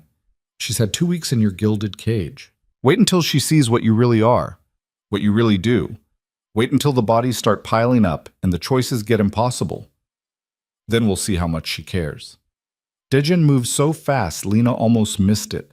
One moment he was standing still, the next he had Soyeon by the arm, escorting her forcefully toward the door. "Get out. Don't come back here. Don't contact me unless it's actual business. We're done." "This isn't over." "It is. We're done, Soyeon. The engagement, the arrangement, whatever our families wanted, I'm done." He opened the door and practically shoved her into the hallway, then closed it with a decisive click. For a moment he just stood there, forehead pressed against the door, shoulders tense. "You can come out now, he said without turning around. "I know you were listening." Lena stepped into the living room, pulling the robe tighter around herself. "I'm sorry. I didn't mean to eavesdrop." "Yes, you did. It's fine." He turned to face her, and he looked exhausted. "She's not wrong, you know. About you being a liability. About people targeting you to get to me. I know. But she is wrong about you running. You've had plenty of chances to leave. You're still here. Maybe I'm just stupid. Maybe we both are." He crossed to the windows, staring out at the morning city. "I ended it. The engagement. Whatever political alliance our families were building. I told her father last week, but I guess he didn't believe me until now." Lena's heart hammered. "Why?" "Because I'm tired of living for other people's expectations. And because there's someone I actually want to build something with. If she'll have me." The moment stretched between them, heavy with implication. Lena walked over to stand beside him, looking out at the same view. "This is really stupid. Monumentally. We barely know each other." "I know. And your world is dangerous and complicated, and I have no idea how to navigate it." "I know that too." Lena turned to look at him. "But I don't want to leave." Daejin's expression transformed, walls coming down that she hadn't even realized were still up. "Then don't." He kissed her with the kind of intensity that made the first kiss seem like a rehearsal. This was the real thing, urgent and desperate and full of everything they'd been holding back. Lena's hands fisted in his shirt, pulling him closer, and he responded by lifting her off her feet, carrying her back toward the bedroom without breaking contact. They didn't make it to the bedroom. Later, tangled together on the couch with sunlight painting patterns across their skin, Daejin traced lazy circles on Lena's shoulder. "I have to tell you something," he said quietly. Lena's content haze evaporated. Nothing good ever started with those words. Okay, Minho, when we found him, he paused, choosing words carefully. He wasn't working alone. Someone's been funding a faction inside my organization. People who think I've gone soft, that I'm not fit to lead anymore. Because of me. Because of a lot of things. You're just the most visible symptom. His hand stilled. There's going to be a confrontation, soon, and it's going to be ugly. How ugly? People will die. Maybe a lot of people. And I'll be the one making those calls. Lena sat up, pulling a throw blanket around herself. Soyeon was right. I don't belong in this. I don't know how to be the person who's okay with that. I'm not asking you to be okay with it. I'm asking you to understand it's necessary. Is it? Is killing people really the only way? Daejin sat up too, and his face was hard again, back to the mask he wore for the world. In my world? Yes. Mercy is weakness. Hesitation gets people killed. If I don't eliminate threats decisively, I'm the one who ends up dead. Or worse, the people I'm protecting end up dead. That's a convenient justification for violence. It's not justification, it's reality. His voice rose slightly. You think I like this? You think I enjoy having to calculate who lives and dies? I hate it, but I do it because the alternative is chaos, and chaos kills everyone. So you're the lesser evil. I'm the necessary evil. They stared at each other, the brief intimacy shattered by the fundamental difference in how they saw the world. Lena wanted to believe in redemption, in change, in the possibility that people could be better. Daejin had stopped believing in those things a long time ago, if he ever had. I should go, Lena said, standing up. This was a mistake. Daejin caught her wrist, not hard but firm enough to stop her. Don't. Please. I know we see things differently. I know this is hard. But don't run because it got complicated. Complicated? Daejin, you're talking about killing people. I'm talking about survival. My survival, your survival, the survival of everyone who depends on me. He stood, facing her. I'm not asking you to pull the trigger. I'm asking you to understand that sometimes I have to. Lena wanted to argue more, wanted to make him see that there had to be another way. But looking at his face, the resignation mixed with determination, she realized he'd had this argument with himself 1,000 times, and he'd lost every time. I need some air, she said finally. I need to think. You can't leave, not until we've secured the situation. I'm not your prisoner. No, but you are my responsibility, and if something happens to you because I let you walk out that door, I'll never forgive myself. The worst part was that he meant it, that under all the crime lord posturing, Kang Daejin genuinely cared what happened to her. It would have been easier if he didn't. Fine. Then I need space. Here, in this apartment, away from you for a few hours. Can you give me that? Daejin's jaw tightened, but he nodded. I have meetings anyway. Business I've been putting off. He grabbed his phone and jacket. There's security in the building. If anything happens, I'll call, I know. He hesitated at the door, looking like he wanted to say something else. Instead, he just left, and Lena was alone with her thoughts and the lingering scent of his cologne. She spent the next hour pacing, trying to sort through the tangle of feelings. She cared about Daejin more than was smart, more than was safe. But could she really be with someone who solved problems with violence? Could she watch him become harder, colder, more ruthless, and still see the person she was falling for? Her phone rang. Unknown number. She almost didn't answer, but something made her pick up. Hello? Lena Carter. The voice was male, accented, unfamiliar. We haven't met, but I know a lot about you. Ice flooded her veins. Who is this? Someone who wants to help you. You're in danger, Ms. Carter. Kang Daejin has made you a target, and very soon people are going to come for you. If this is some kind of threat, it's not a threat. It's a warning. There's a faction within Daejin's organization planning to overthrow him, and they're going to use you to do it.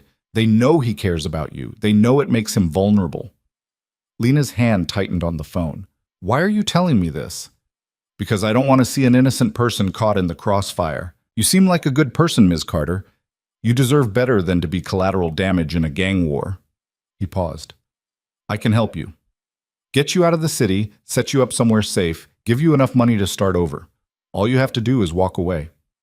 And leave Dae-jin.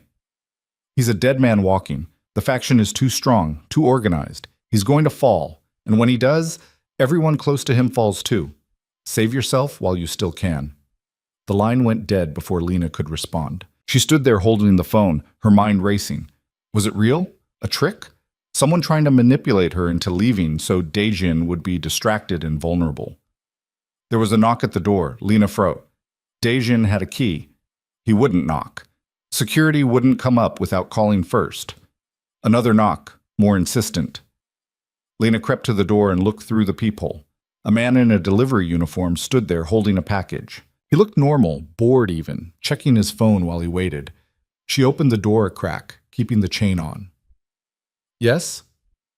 Delivery for Ms. Carter. I didn't order anything. Says here it's a gift. You want it or not? Every instinct screamed at her to say no, to close the door, to call Dae-jin, but curiosity and maybe stupidity won out.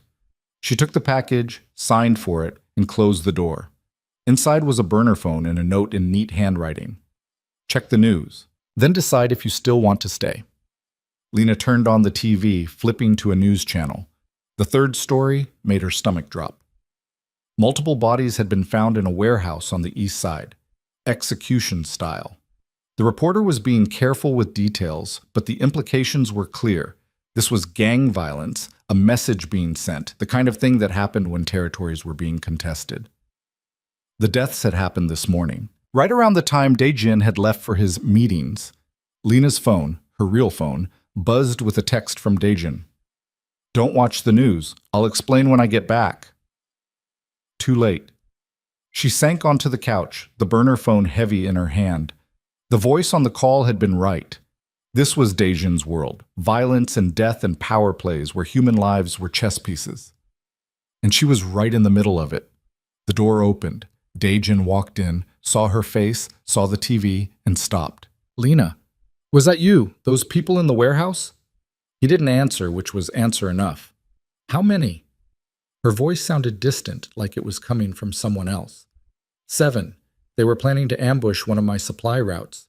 Would have killed a dozen of my people if we hadn't struck first. Struck first. That's what you call execution. Yes. No apology, no justification, just acknowledgement. Lena held up the burner phone. Someone called me today. Said there's a faction planning to overthrow you. Said they're going to use me to do it. That I should run while I still can. Dae-jin's expression went cold and dangerous. Did you recognize the voice? No, but they sent this. She showed him the note. He read it, and something flickered across his face. It's true. The faction exists. And yes, they'll try to use you against me.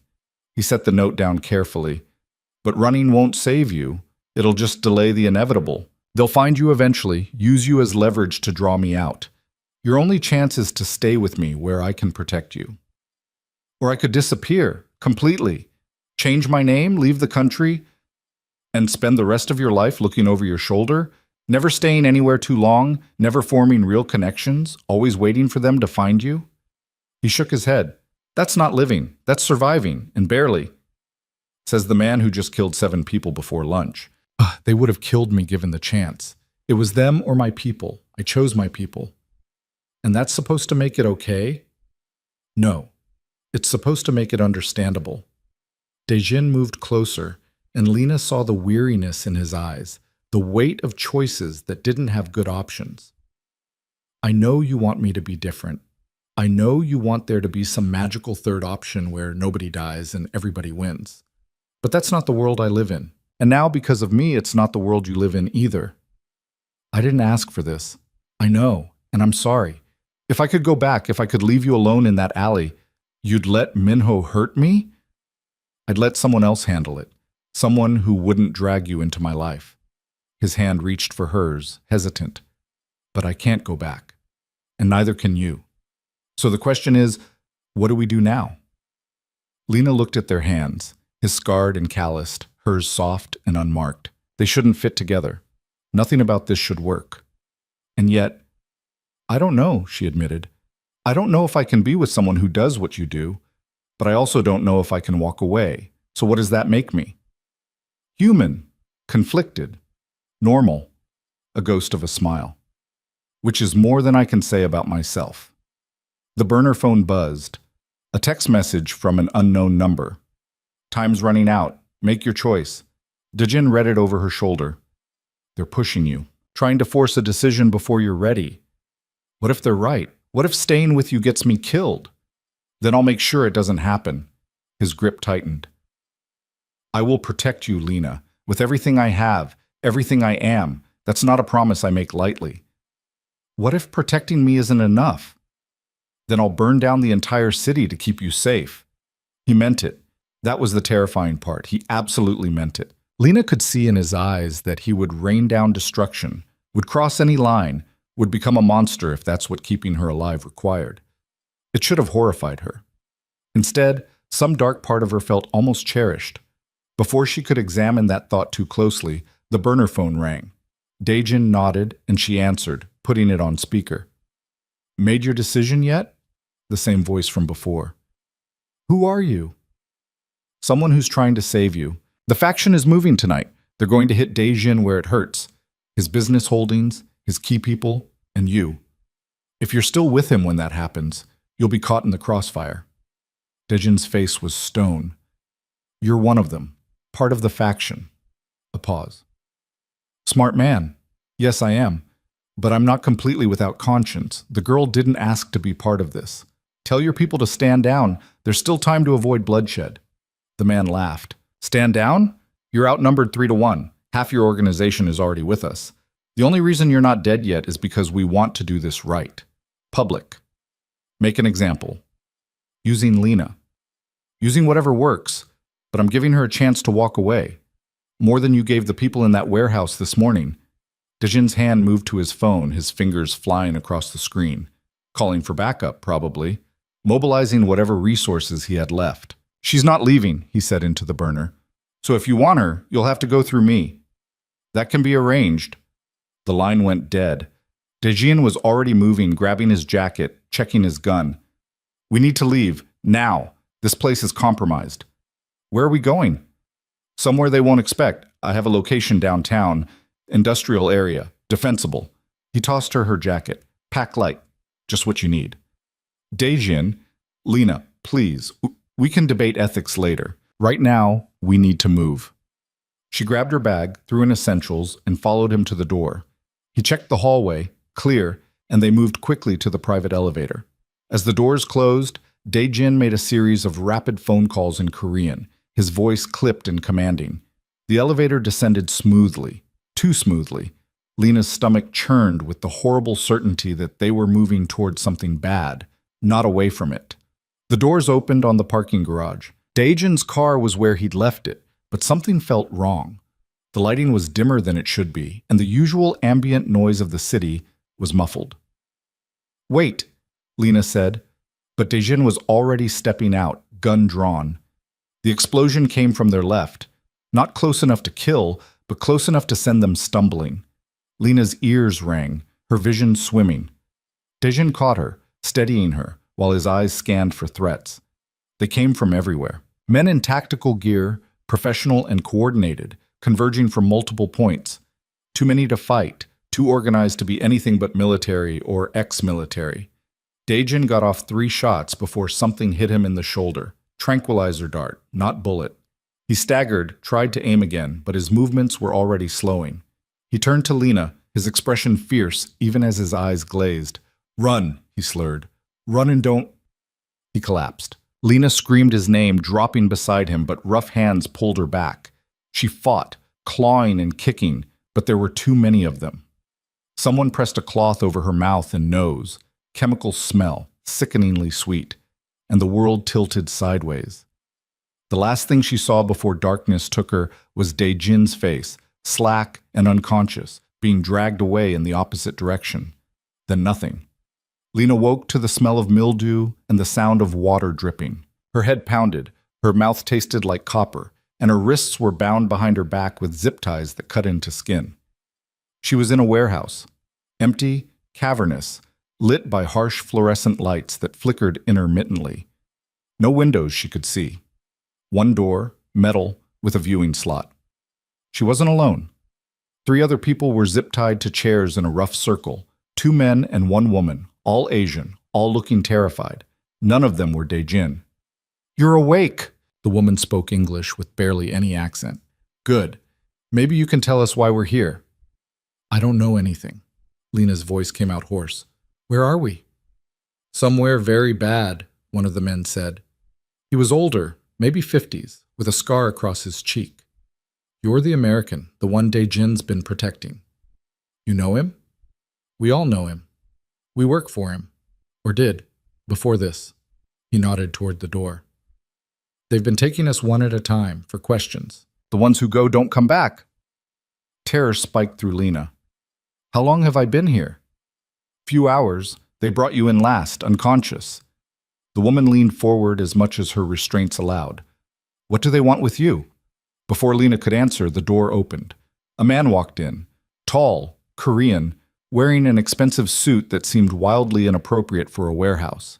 He looked at the 4 prisoners with the detached interest of someone examining insects. "Miss Carter, you're awake? Excellent." He pulled up a chair, sitting backwards on it like he was settling in for a friendly chat. "I'm Lee Jin-hyuk. I run the faction that's about to replace Kang Dae-jin as head of this organization." "Where is he?" "Alive. For now. We need him alive for what comes next."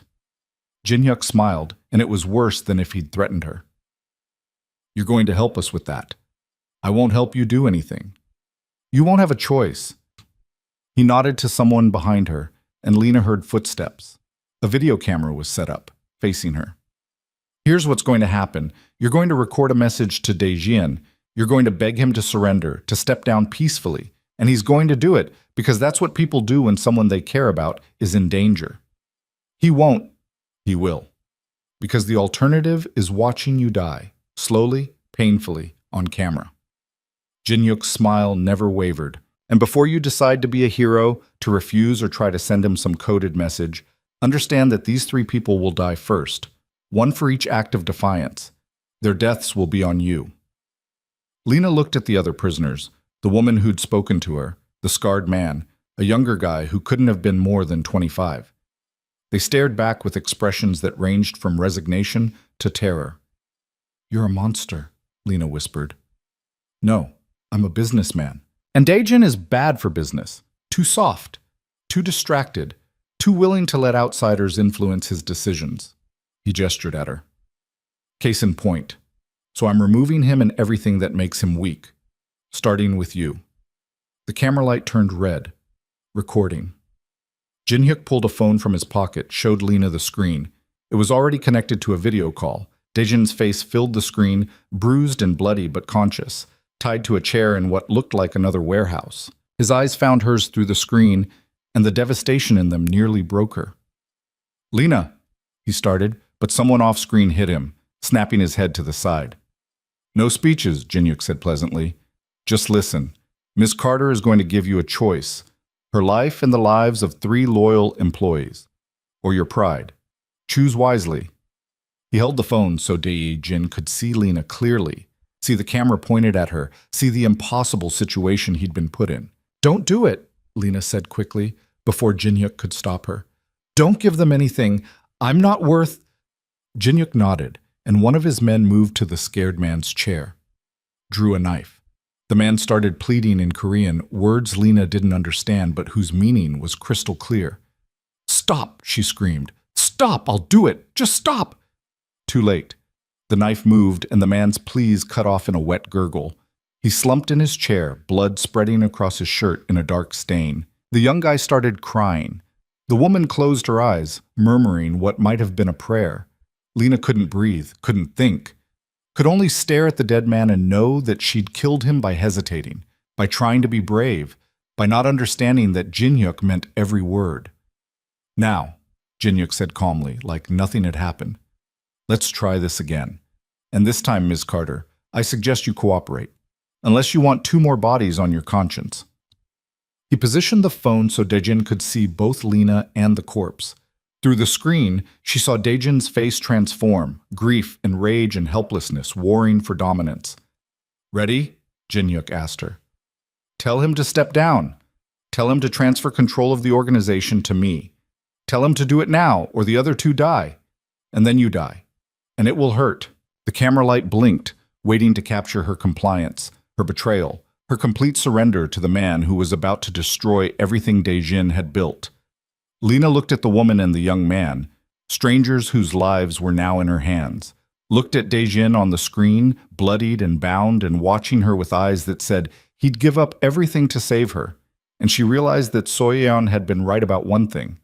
Lena didn't belong in this world. She didn't have the stomach for the impossible choices, the calculated cruelty, the mathematics of survival that traded lives like currency. But she was in this world now, and the only way out was through. She opened her mouth and began to speak. "Daejin," Lena said, her voice steadier than she felt. She looked directly into the camera, then at the phone showing his battered face. "They want you to step down. Transfer everything to Lee Jin-hyuk, and they want you to do it now." Jin-hyuk nodded approvingly, but Lena wasn't finished. "They think that by threatening me, by killing your people, they can make you weak. They think you'll break." She paused, letting the weight of the moment settle. "But I need you to listen to me very carefully. Don't you dare give them anything." Jin-hyuk's smile vanished. "That's not what I told you to say." "I don't care what you told me to say." Lena kept her eyes on the camera, on Daejin. "You told me once that mercy is weakness in your world, that hesitation gets people killed. So don't hesitate. Not for me, not for them. Do what you do best." "Shut her up," Jin-hyuk snapped at one of his men. But Lena was already talking faster, words tumbling out before they could stop her. "Whatever you're planning, whoever you have left, use them. These people knew the risks when they chose this life. I knew the risks when I chose you, so stop trying to save me and start fighting back." A hand clamped over her mouth, cutting off the words. But she'd said enough. Through the phone screen, she saw Daejin's expression transform from devastation to something else, something cold and calculating and absolutely terrifying. Jin-hyuk grabbed the phone, bringing it close to his own face. Touching speech, very noble, but ultimately pointless. "You have 1 hour, Daejin. Transfer control or watch her die. Your choice." He ended the call and turned to Lena with fury barely contained. "You stupid girl, you just killed yourself." "Maybe, but I didn't give you what you wanted." Lena's heart hammered against her ribs, but her voice stayed level. "And now Daejin knows he doesn't have to negotiate, so your leverage is gone. My leverage is your life. My life doesn't matter if he gives you his empire. You'll kill him anyway once you have what you want. At least this way, he has a chance to fight." Jin-hyuk stared at her for a long moment, then laughed. A sharp, ugly sound. "You really believe he can win?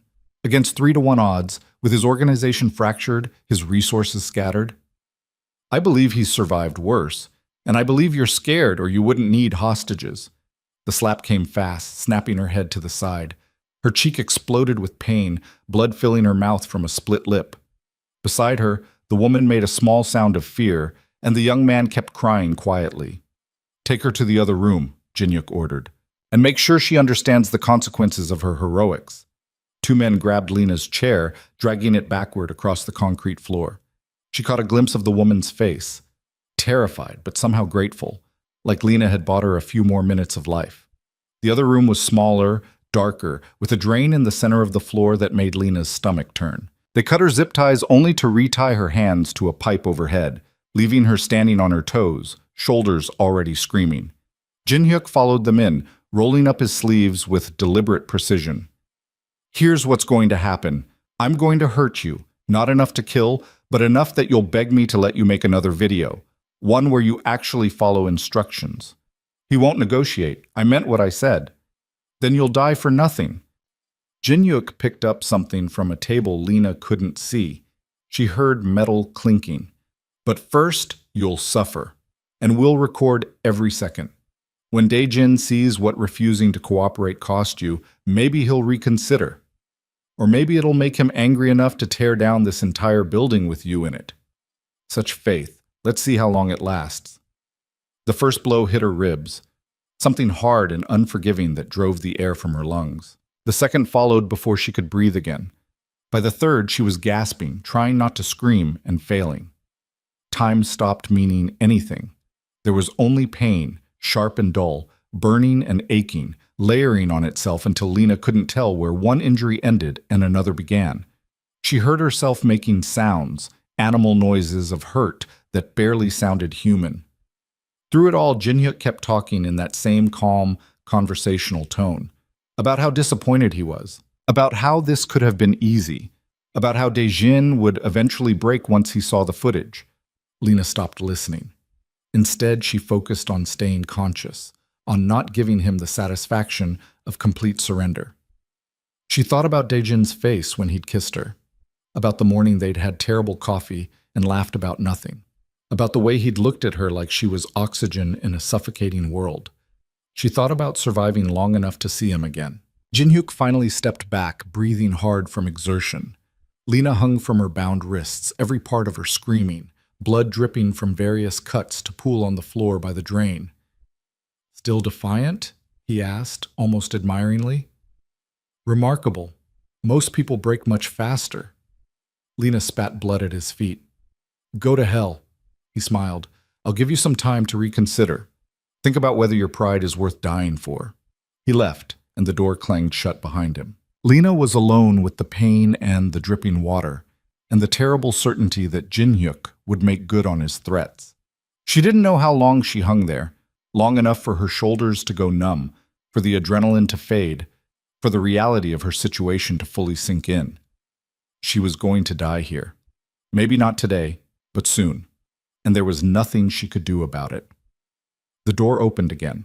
Lena tensed, expecting Jin-hyuk, but it was one of his men, younger, with a fresh scar on his neck. He looked at her for a long moment, then began speaking in halting English. "I knew your name, before. Heard about you. The American girl who made the boss act human." "That's me. Living proof he has a weakness." "Maybe." The man pulled out a knife and Lena's heart stuttered, but instead of moving toward her, he glanced at the door nervously. "Or maybe weakness is what makes us human." "What are you doing?" "Something stupid." He cut her wrists free from the pipe.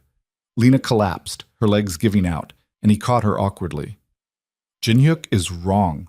Wrong about Dae-jin, wrong about the organization, but he's powerful, and people follow power." "Then why help me?"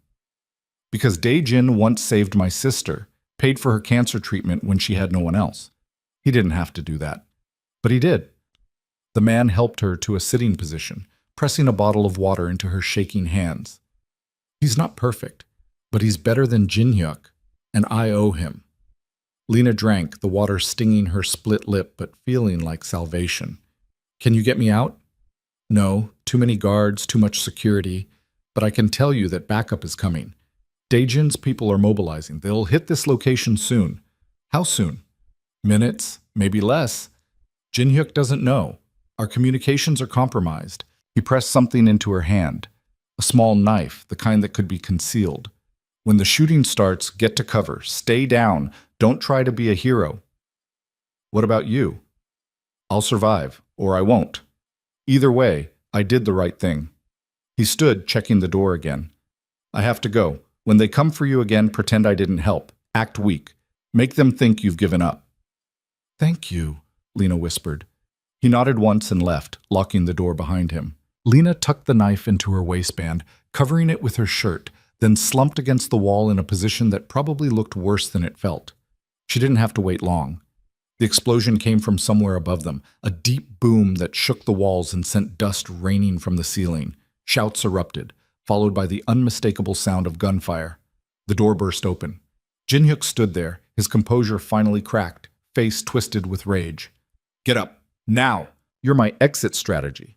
"Can't walk," Lena mumbled, making herself dead weight as he grabbed her arm. "Then I'll drag you." He hauled her upright, and pain lanced through her ribs, but Lena used it, channeled it, let it focus her mind. Jin-hyuk pulled her toward the door, using her as a shield. The main warehouse was chaos, smoke and shadows, and the flash of gunfire from multiple directions. Men in tactical gear were advancing through the space with military precision, and Jin-hyuk's people were falling back, outgunned and outmaneuvered. Through the smoke, Lena saw him. Dejin moved like death itself, fluid and precise, weapon firing with controlled bursts, each shot finding its target. He'd somehow freed himself, somehow rallied his forces, somehow turned what should have been certain defeat into a coordinated assault. His eyes found hers across the chaos, and everything else fell away. She saw the relief flash across his face, followed immediately by calculation as he registered that Jin-hyuk had her. "Call them off," Jin-hyuk shouted, pressing something cold against Lena's temple. A gun. "Call them off, or I'll kill her right now." The shooting stopped. Dejin raised his hand and his people held their fire, weapons still trained on Jin-hyuk, but fingers off triggers. "Let her go," Dejin said, his voice carrying across the warehouse with absolute authority. "This is between you and me. Stopped being between us when you made her important." Jin-hyuk backed toward a side exit, dragging Lena with him. "Lower your weapons, all of you, or I paint the walls with her brain." Dejin lowered his gun slowly. "What do you want?" "Safe passage, out of the city, out of the country, and enough money to start over somewhere else." "You tried to take my empire, and now you want me to fund your retirement? I want to live, and she's my ticket to doing that." The gun pressed harder against Lena's head. "Do we have a deal?" Lena's hand found the knife in her waistband. Her fingers closed around the handle, and she met Dejin's eyes across the distance, saw the moment he understood what she was about to do, saw him shake his head almost imperceptibly. "Don't. Too dangerous. Not worth the risk." She did it anyway. Lena drove the knife backward and up, aiming for Jin-hyuk's thigh where she hoped no major arteries lived. The blade sank in, and Jin-hyuk screamed, his grip loosening just enough. She twisted away, throwing herself to the side as his gun went off. The shot went wide. Barely. Lena felt the bullet's passage like a hot breath against her neck. Then Dejin was moving, covering the distance between them in seconds, and his gun fired twice in rapid succession. Jin-hyuk crumpled, the gun falling from his hand. He clutched his chest, blood spreading between his fingers, eyes wide with shock. Dejin kicked the gun away, then immediately turned to Lena, his hands running over her frantically, checking for damage. "Are you hit? Lena, talk to me." "I'm okay. I'm okay." She was shaking so hard her teeth chattered. The shot missed. "You stabbed him. You actually stabbed him." Dejin sounded somewhere between horrified and impressed. "That was the stupidest, bravest thing I've ever seen." "Learned from the best." He pulled her against his chest, and Lena felt his heart hammering as fast as hers. Around them, the warehouse was securing, Dejin's people rounding up the remaining faction members, checking bodies, establishing control. "The others," Lena said suddenly, pulling back. "The woman and the young man. They were in the other room. We got them. They're safe." Dejin cupped her face gently, mindful of her injuries. "Everyone except Minsu. I'm sorry. We tried to get here faster. It's not your fault. It's mine. I hesitated." "No, it's Jin-hyuk's fault, and he paid for it." Dejin's thumb traced her cheekbone. "Can you walk?" "I think so." He helped her stand, keeping one arm around her waist for support. As they moved toward the exit, Lena saw Jin-hyuk on the ground, still conscious but fading fast. His eyes found hers, and he smiled weakly. "You're tougher than you look," he rasped. "Maybe you do belong in this world after all." "I don't," Lena said quietly, "but I'm here anyway." Jin-hyuk's eyes glazed over, and the last breath rattled out of him. Dejin pulled her away, guiding her through the warehouse and out into the cool night air. Outside, the scene was controlled chaos, medical personnel treating the wounded, secured prisoners being loaded into vehicles, and a ring of armed guards creating a perimeter. Someone approached with a blanket, draping it around Lena's shoulders. A medic tried to look at her injuries, but she waved him away. The others first, the woman and the young man. "They're being treated," Dejin assured her. "Now let the doctor examine you." Too exhausted to argue, Lena let herself be led to an ambulance. The examination was thorough and painful. Bruised ribs, multiple contusions, a possible concussion, various cuts that needed cleaning and bandaging. Nothing life-threatening, but enough to make her feel like she'd been hit by a truck. Dejin stayed beside her the entire time, holding her hand, his face locked in that cold mask, but his grip gentle. When the medic finally finished, declaring her battered but functional, Dejin helped her into the back of his car. They didn't speak during the drive. Lena watched the city scroll past the windows. The same streets she'd walked 100 times before, now looking different somehow. Or maybe she was different. Maybe getting kidnapped and beaten and nearly killed changed your perspective on neon signs and late-night diners. "Where are we going?" she asked finally. "Hospital. You need proper scans, observation." "I don't want a hospital. I want to go home." She paused. "You're home. The penthouse." Dejin glanced at her. "Lena, you're hurt." "I'm alive. I want to go home." Her voice cracked on the last word, and suddenly she was crying, huge, gasping sobs that hurt her ribs and made her vision blur. "I just want to go home." He pulled over right there on the side of the road and gathered her into his arms as carefully as if she were made of glass. Okay, we'll go home, whatever you need." They stayed like that for a long time, Lena crying into his chest while he held her, one hand stroking her hair, murmuring things in Korean that she didn't understand, but that sounded like comfort. Eventually, the tears slowed, leaving her hollow and exhausted. Dejin handed her tissues from the glove box, waited while she cleaned her face, then drove them home without another word. The penthouse felt like sanctuary, familiar and safe and untouched by the violence that had marked the night. Dejin helped her to the bathroom, started the shower, then hesitated. "Do you need help?" "I can manage." Lena touched his face, feeling the rough stubble, the tension in his jaw. "Thank you for coming for me. I will always come for you. Always." He kissed her forehead softly. "I'll be right outside if you need anything." The shower was agony and relief in equal measure. Hot water finding every cut and bruise, but also washing away blood and concrete dust and the lingering smell of the warehouse. Lena stood under the spray until it ran cold, then dried off carefully and pulled on the softest clothes she could find.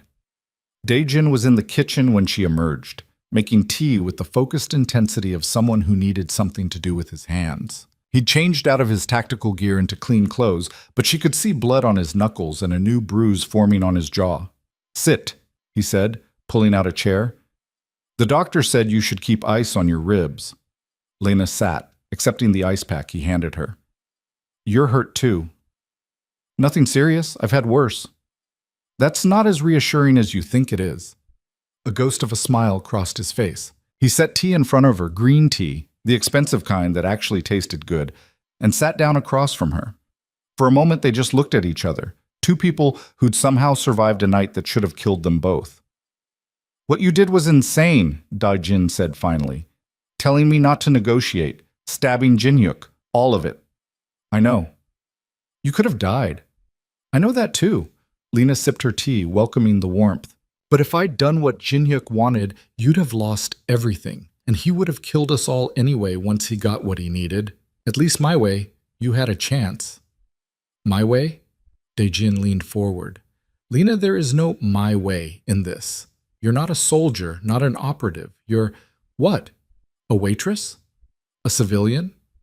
Someone who doesn't belong in your world?" Lena set her cup down carefully. "You're right. I don't belong. But I'm here. And if being here means making impossible choices and doing terrible things to survive, then that's what I'll do." "That's exactly what I didn't want.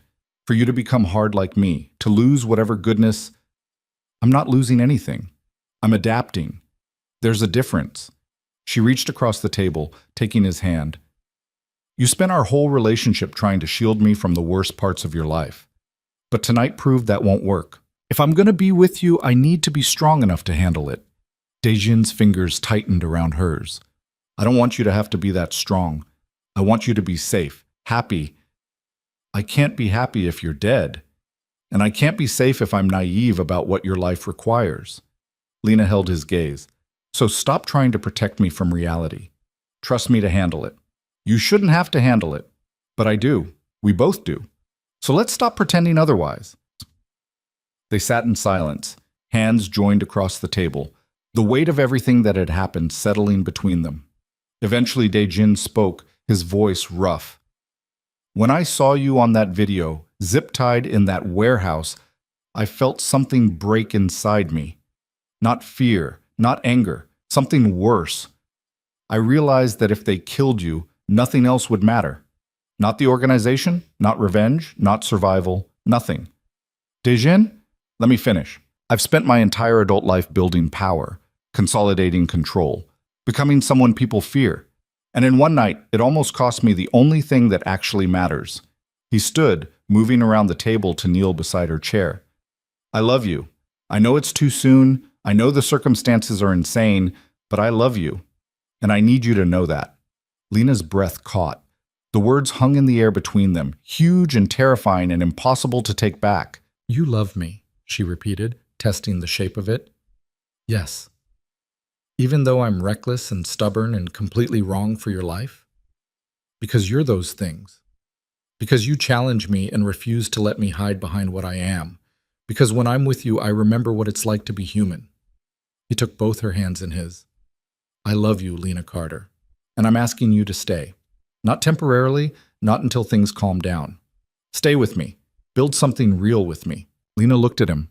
This dangerous, complicated man kneeling at her feet, offering his heart like it was something fragile. She thought about everything that had happened, everything they'd survived, everything still to come. She thought about the fact that loving him would never be easy, would probably get her killed eventually, would mean living in a world of violence and moral compromise. She thought about how none of that mattered as much as the way he looked at her right now. I love you too, she said, and watched relief transform his face. I'm staying. He kissed her then, soft and careful and full of promise. When they finally broke apart, Lena rested her forehead against his. But we need to talk about boundaries, she said, about what I can and can't handle, about what parts of your work I'm involved in. Tomorrow. We'll figure it all out tomorrow. Dejin stood, lifting her carefully. Tonight we just sleep. He carried her to the bedroom, tucked her in like she was precious, then climbed in beside her. Lena curled into his warmth, feeling safe for the first time since the parking garage. What happens now? She asked sleepily. With the organization, with Jin-hyuk's people. Now we rebuild, consolidate loyalty, eliminate remaining threats, establish new rules. His arm tightened around her. But that's tomorrow's problem.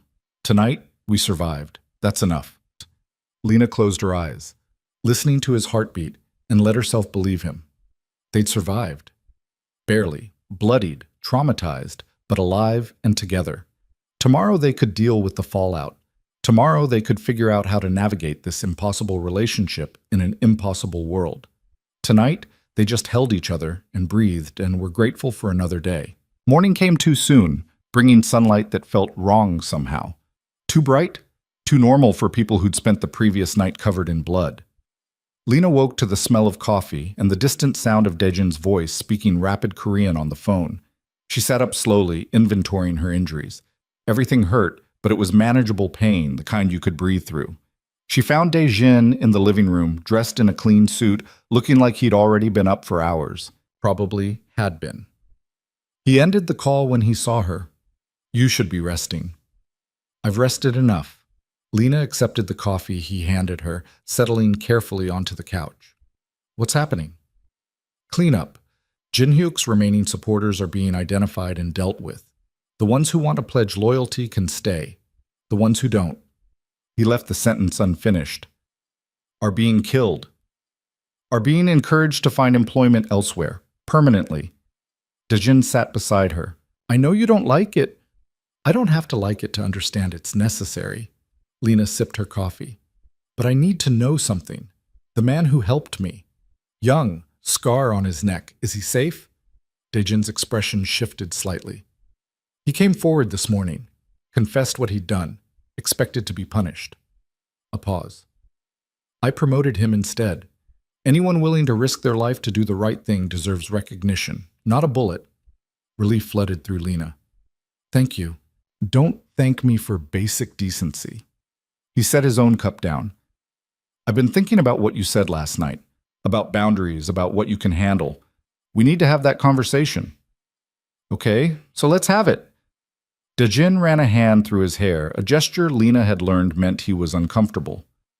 I don't know how to do this. Have a real relationship while maintaining control of an organization. The two things seem fundamentally incompatible. Maybe they are. Or maybe we make our own rules. Lena shifted to face him fully. Here's what I need. I need honesty. Don't lie to me about what you're doing or why. I might not like it, but I can handle the truth better than being kept in the dark. What else? I need you to let me be useful. I'm not just going to sit in this penthouse waiting for you to come home. I need purpose, something that's mine. Like what? I don't know yet, but we'll figure it out. She took his hand. Your turn. What do you need? Daejin was quiet for a long moment. I need you to be safe. That's not negotiable. Which means security, restrictions on where you can go alone, people watching you. That sounds like prison. It's protection. It's both. Lena squeezed his hand. I'll accept reasonable security, but I won't be a prisoner. We need to find middle ground. I'll try, but if there's a credible threat, then we deal with it together. You don't lock me away and handle everything yourself. We're partners now, remember? Something in Daejin's face softened. Partners. I like that. They spent the morning working out the details. What security looked like, what information Lena would be privy to, how they'd handle disagreements about safety versus freedom. It wasn't perfect, and they both knew they'd have to keep adjusting as they went. But it was a start. Around noon, Daejin's phone rang. He glanced at it, frowned, then answered. Yes?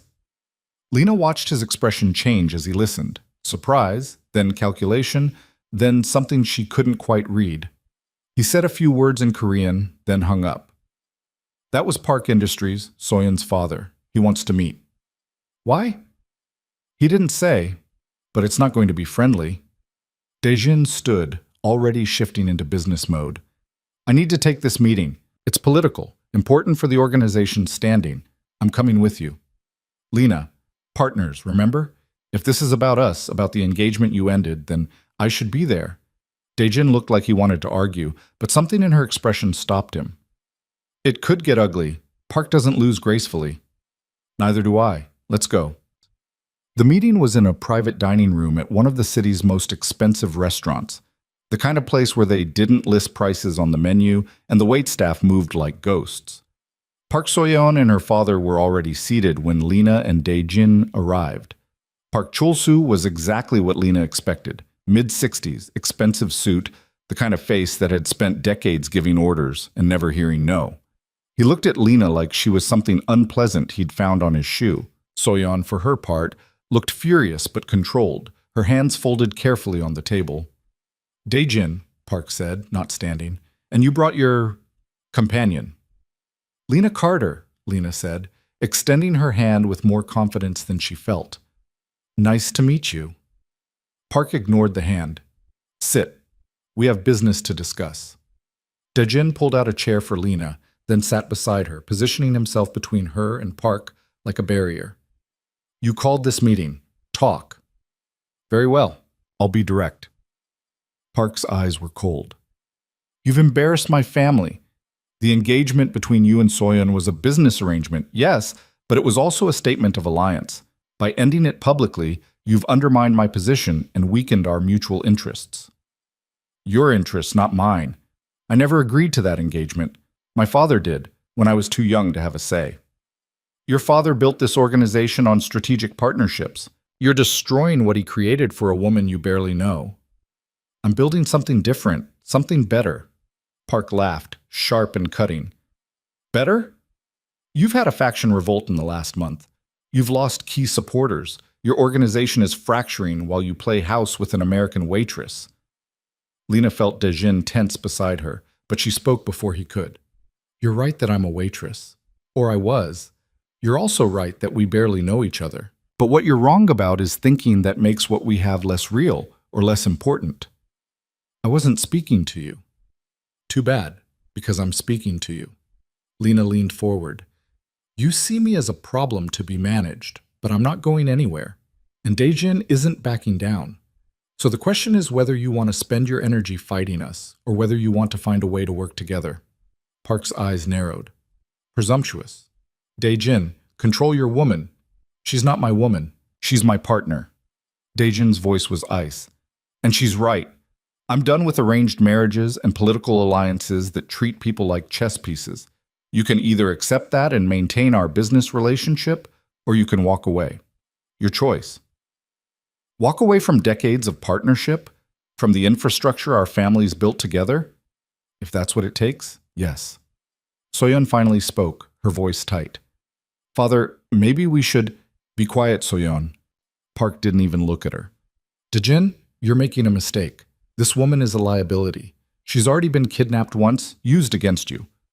How long before it happens again? How long before your enemies realize that killing her is the easiest way to destroy you? Let them try. Daejin's hand found Lena's under the table, squeezing once.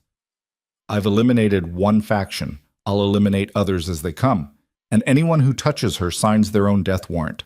So you'll burn down the city for her? Sacrifice everything you've built? If I have to. The words hung in the air, absolute and uncompromising.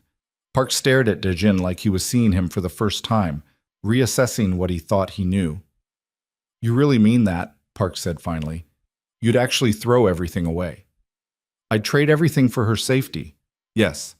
Park sat back, fingers drumming on the table. Then you're a fool. Love makes you weak, Daejin. It gives your enemies leverage. Love makes me fight harder. There's a difference. Lena watched the exchange, her heart hammering.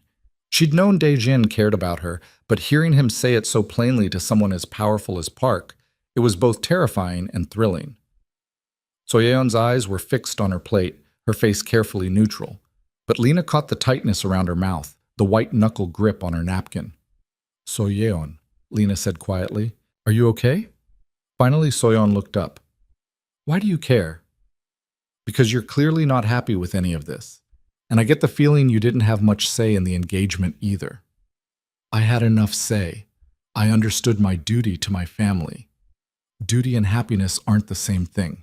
Soyeon's laugh was bitter. No, they're not. But some of us don't have the luxury of choosing love over obligation. Maybe you should. Stay out of this, Park snapped at Lena. You know nothing about our world, our responsibilities. Father, Soyeon's voice cut through his. She's right. I never wanted to marry Daejin. I did it because you told me to, because it was good for business. But I've spent my whole life doing what's good for business. Maybe it's time I did something for myself. Park's face darkened. Soyeon, I'm done. With the engagement, with being a pawn in your corporate games, with pretending I don't have my own dreams. She stood, smoothing her dress with shaking hands. I'll still work for the company. I'll still be your daughter. But I won't marry someone I don't love just to strengthen an alliance. You're throwing away your future. I'm claiming my future. There's a difference. Soyeon looked at Lena, and something like respect flickered in her eyes. You were right. About me being trapped. About needing to choose myself. So I'm choosing. She walked out, leaving Park sputtering in her wake. The old man turned his fury on Daejin and Lena. This is your fault, both of you. You've corrupted my daughter. I've done nothing but refuse to be who you wanted me to be, Daejin said calmly. And Soyeon made her own choice. You should respect it. Respect? You want me to respect open rebellion? I want you to remember that we're both adults with our own lives, and that trying to control us only pushes us further away. Daejin stood, helping Lena to her feet. Our business relationship can continue if you want, but the personal arrangements are over, permanently. If you walk out that door, you'll what? Pull your support? Go ahead. I've survived worse. Daejin's smile was cold. The difference between you and me is that I'm willing to lose everything for what matters. Are you? Park had no answer. Daejin and Lena left him sitting there, alone in his expensive private room, surrounded by wealth and power, and no one who actually cared about him. Outside, Lena breathed in the cool air, feeling like she'd just survived another battle. That went better than expected. Did it? He didn't shoot us. I'm counting that as a win. She looked up at Daejin. You really would have given up everything for me. In a heartbeat. That's insane. Probably, but it's true. He pulled her close, careful of her injuries. What Park doesn't understand is that the organization means nothing if I have to be someone I hate to run it. I'd rather burn it down and build something new with you than spend one more day pretending to be the person my father wanted. What about what you want? I want you. I want a life that doesn't require me to sacrifice my humanity. I want to wake up beside someone who challenges me and calls me on my bullshit and makes me laugh. He kissed her forehead. Everything else is negotiable. They drove back to the penthouse in comfortable silence. When they arrived, Lena found a package waiting. No return address, just her name in elegant script. Inside was a note from Soyeon. Thank you for the push I needed. I'm taking time to figure out who I am without the expectations. Maybe we can get coffee sometime, somewhere neutral, no agenda, just two women trying to survive complicated lives. S. Lena showed it to Daejin. Think she means it? With Soyeon, it's hard to tell, but I think she's genuine. She's been trapped longer than either of us realized. Over the next weeks, life found a strange new rhythm. Daejin rebuilt his organization with Lena's input. Not on the violent side, which she still couldn't stomach, but on strategy, on restructuring businesses to be more legitimate, on finding ways to transition power that didn't require bloodshed. She discovered she was good at it. Years of surviving on the margins had taught her to see opportunities others missed, to think creatively about problems, to negotiate from positions of weakness and still come out ahead.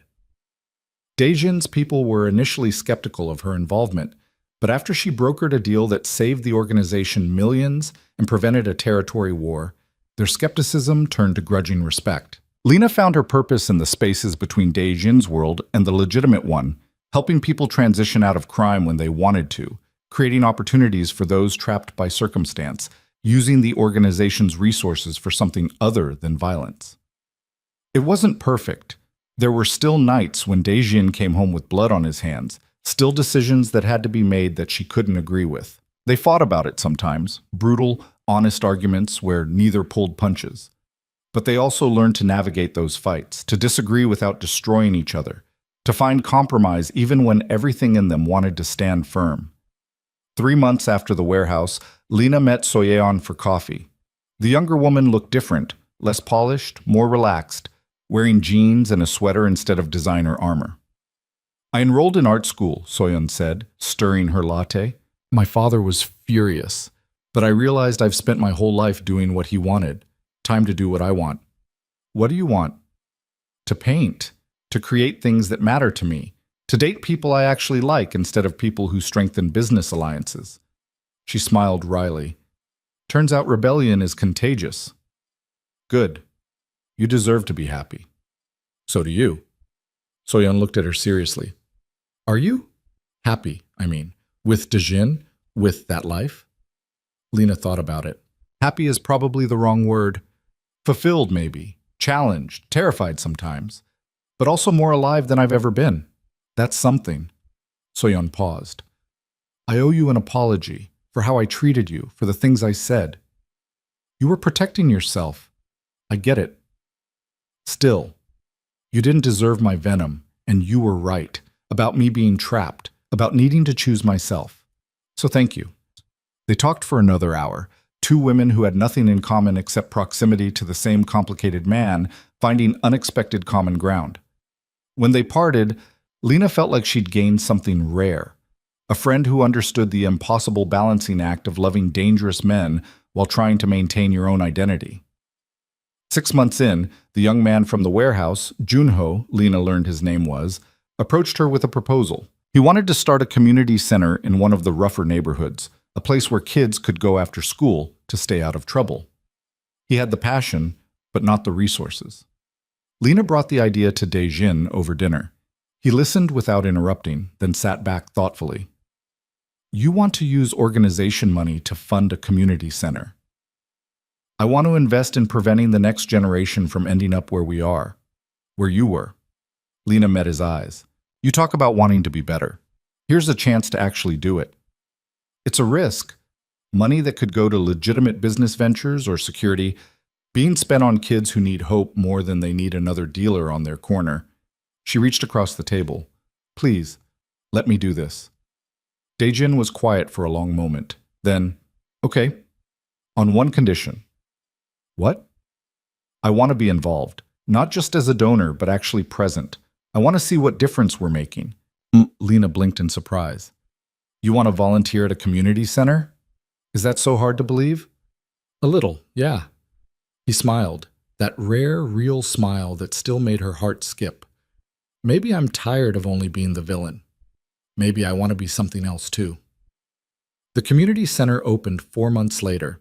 It was small, modest, nothing fancy, but it was clean and safe and staffed by people who actually cared. And once a week, Kang Daejin showed up to teach basic self-defense to teenagers who couldn't believe that the infamous crime boss was helping them learn to protect themselves. Lena watched him with those kids, patient, focused, showing them how to avoid fights rather than start them, and saw glimpses of the person he might have been if circumstances had been different. "You're good at this?" she told him afterward as they walked to the car. "Don't sound so surprised." "I'm not surprised. I'm proud." She took his hand. "This is who you really are, under all the armor." "I'm both people, Lena. The one who teaches kids and the one who has to make impossible choices. I don't get to be just one or the other." "I know, but at least now there's balance." A year after the warehouse, Daejin surprised her with a small ceremony. Not a wedding exactly, but a commitment in front of the people who mattered. His organization, her friends from the community center, Soyeon and a few others who'd become part of their strange extended family. No priest, no legal documents, just promises made and meant. Daejin spoke in both Korean and English, his voice steady as he promised to love her, protect her, and challenge her for as long as they both lived. Lena promised the same, adding that she'd call him on his bullshit and never let him forget his humanity. People laughed, a few cried, and when they kissed, Lena felt like they were building something that might actually last. Not because it was easy or perfect, but because they both refused to give up on it. That night, lying in bed with the city lights painting patterns on the walls, Daejin traced lazy circles on her shoulder. "Do you ever regret it?" he asked quietly. "Staying with me, giving up the chance at a normal life." "Every day," Lena said honestly. "And then I remember what normal felt like. Crushing debt, dead-end job, slowly dying inside. At least now I'm living, even if it's terrifying." That's not exactly a ringing endorsement. No, but it's real. She turned to face him. "I don't regret you, Daejin. I regret the circumstances sometimes, the violence, the impossible choices, but never you, never us." He kissed her, soft and slow, and Lena thought about how far they'd both come. She wasn't the scared waitress anymore, and he wasn't quite the cold crime lord. They'd both changed, been broken down, and rebuilt by what they'd survived together. 2 years in, the organization was almost unrecognizable from what it had been.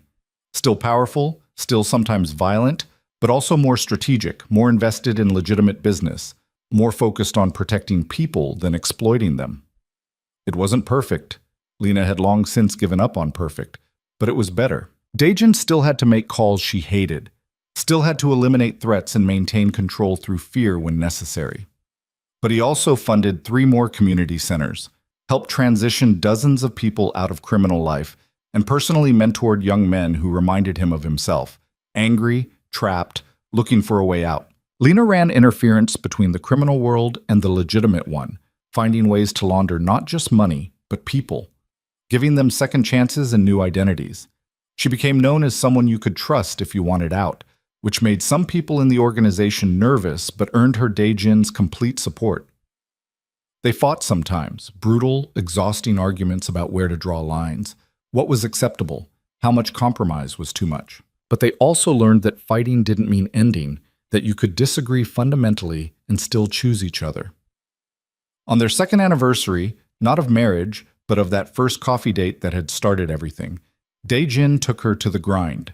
Same loud cafe, same terrible scones, same mismatched furniture. "This is where it started," he said, sitting across from her in the same spot he'd occupied 2 years ago. "When I realized you were going to change everything." "Did you know then? What we'd become?" "No, I just knew that you looked at me like I was human instead of a monster. And that was enough to make me want to try to be human again." Lena smiled. "You were always human. You just forgot for a while."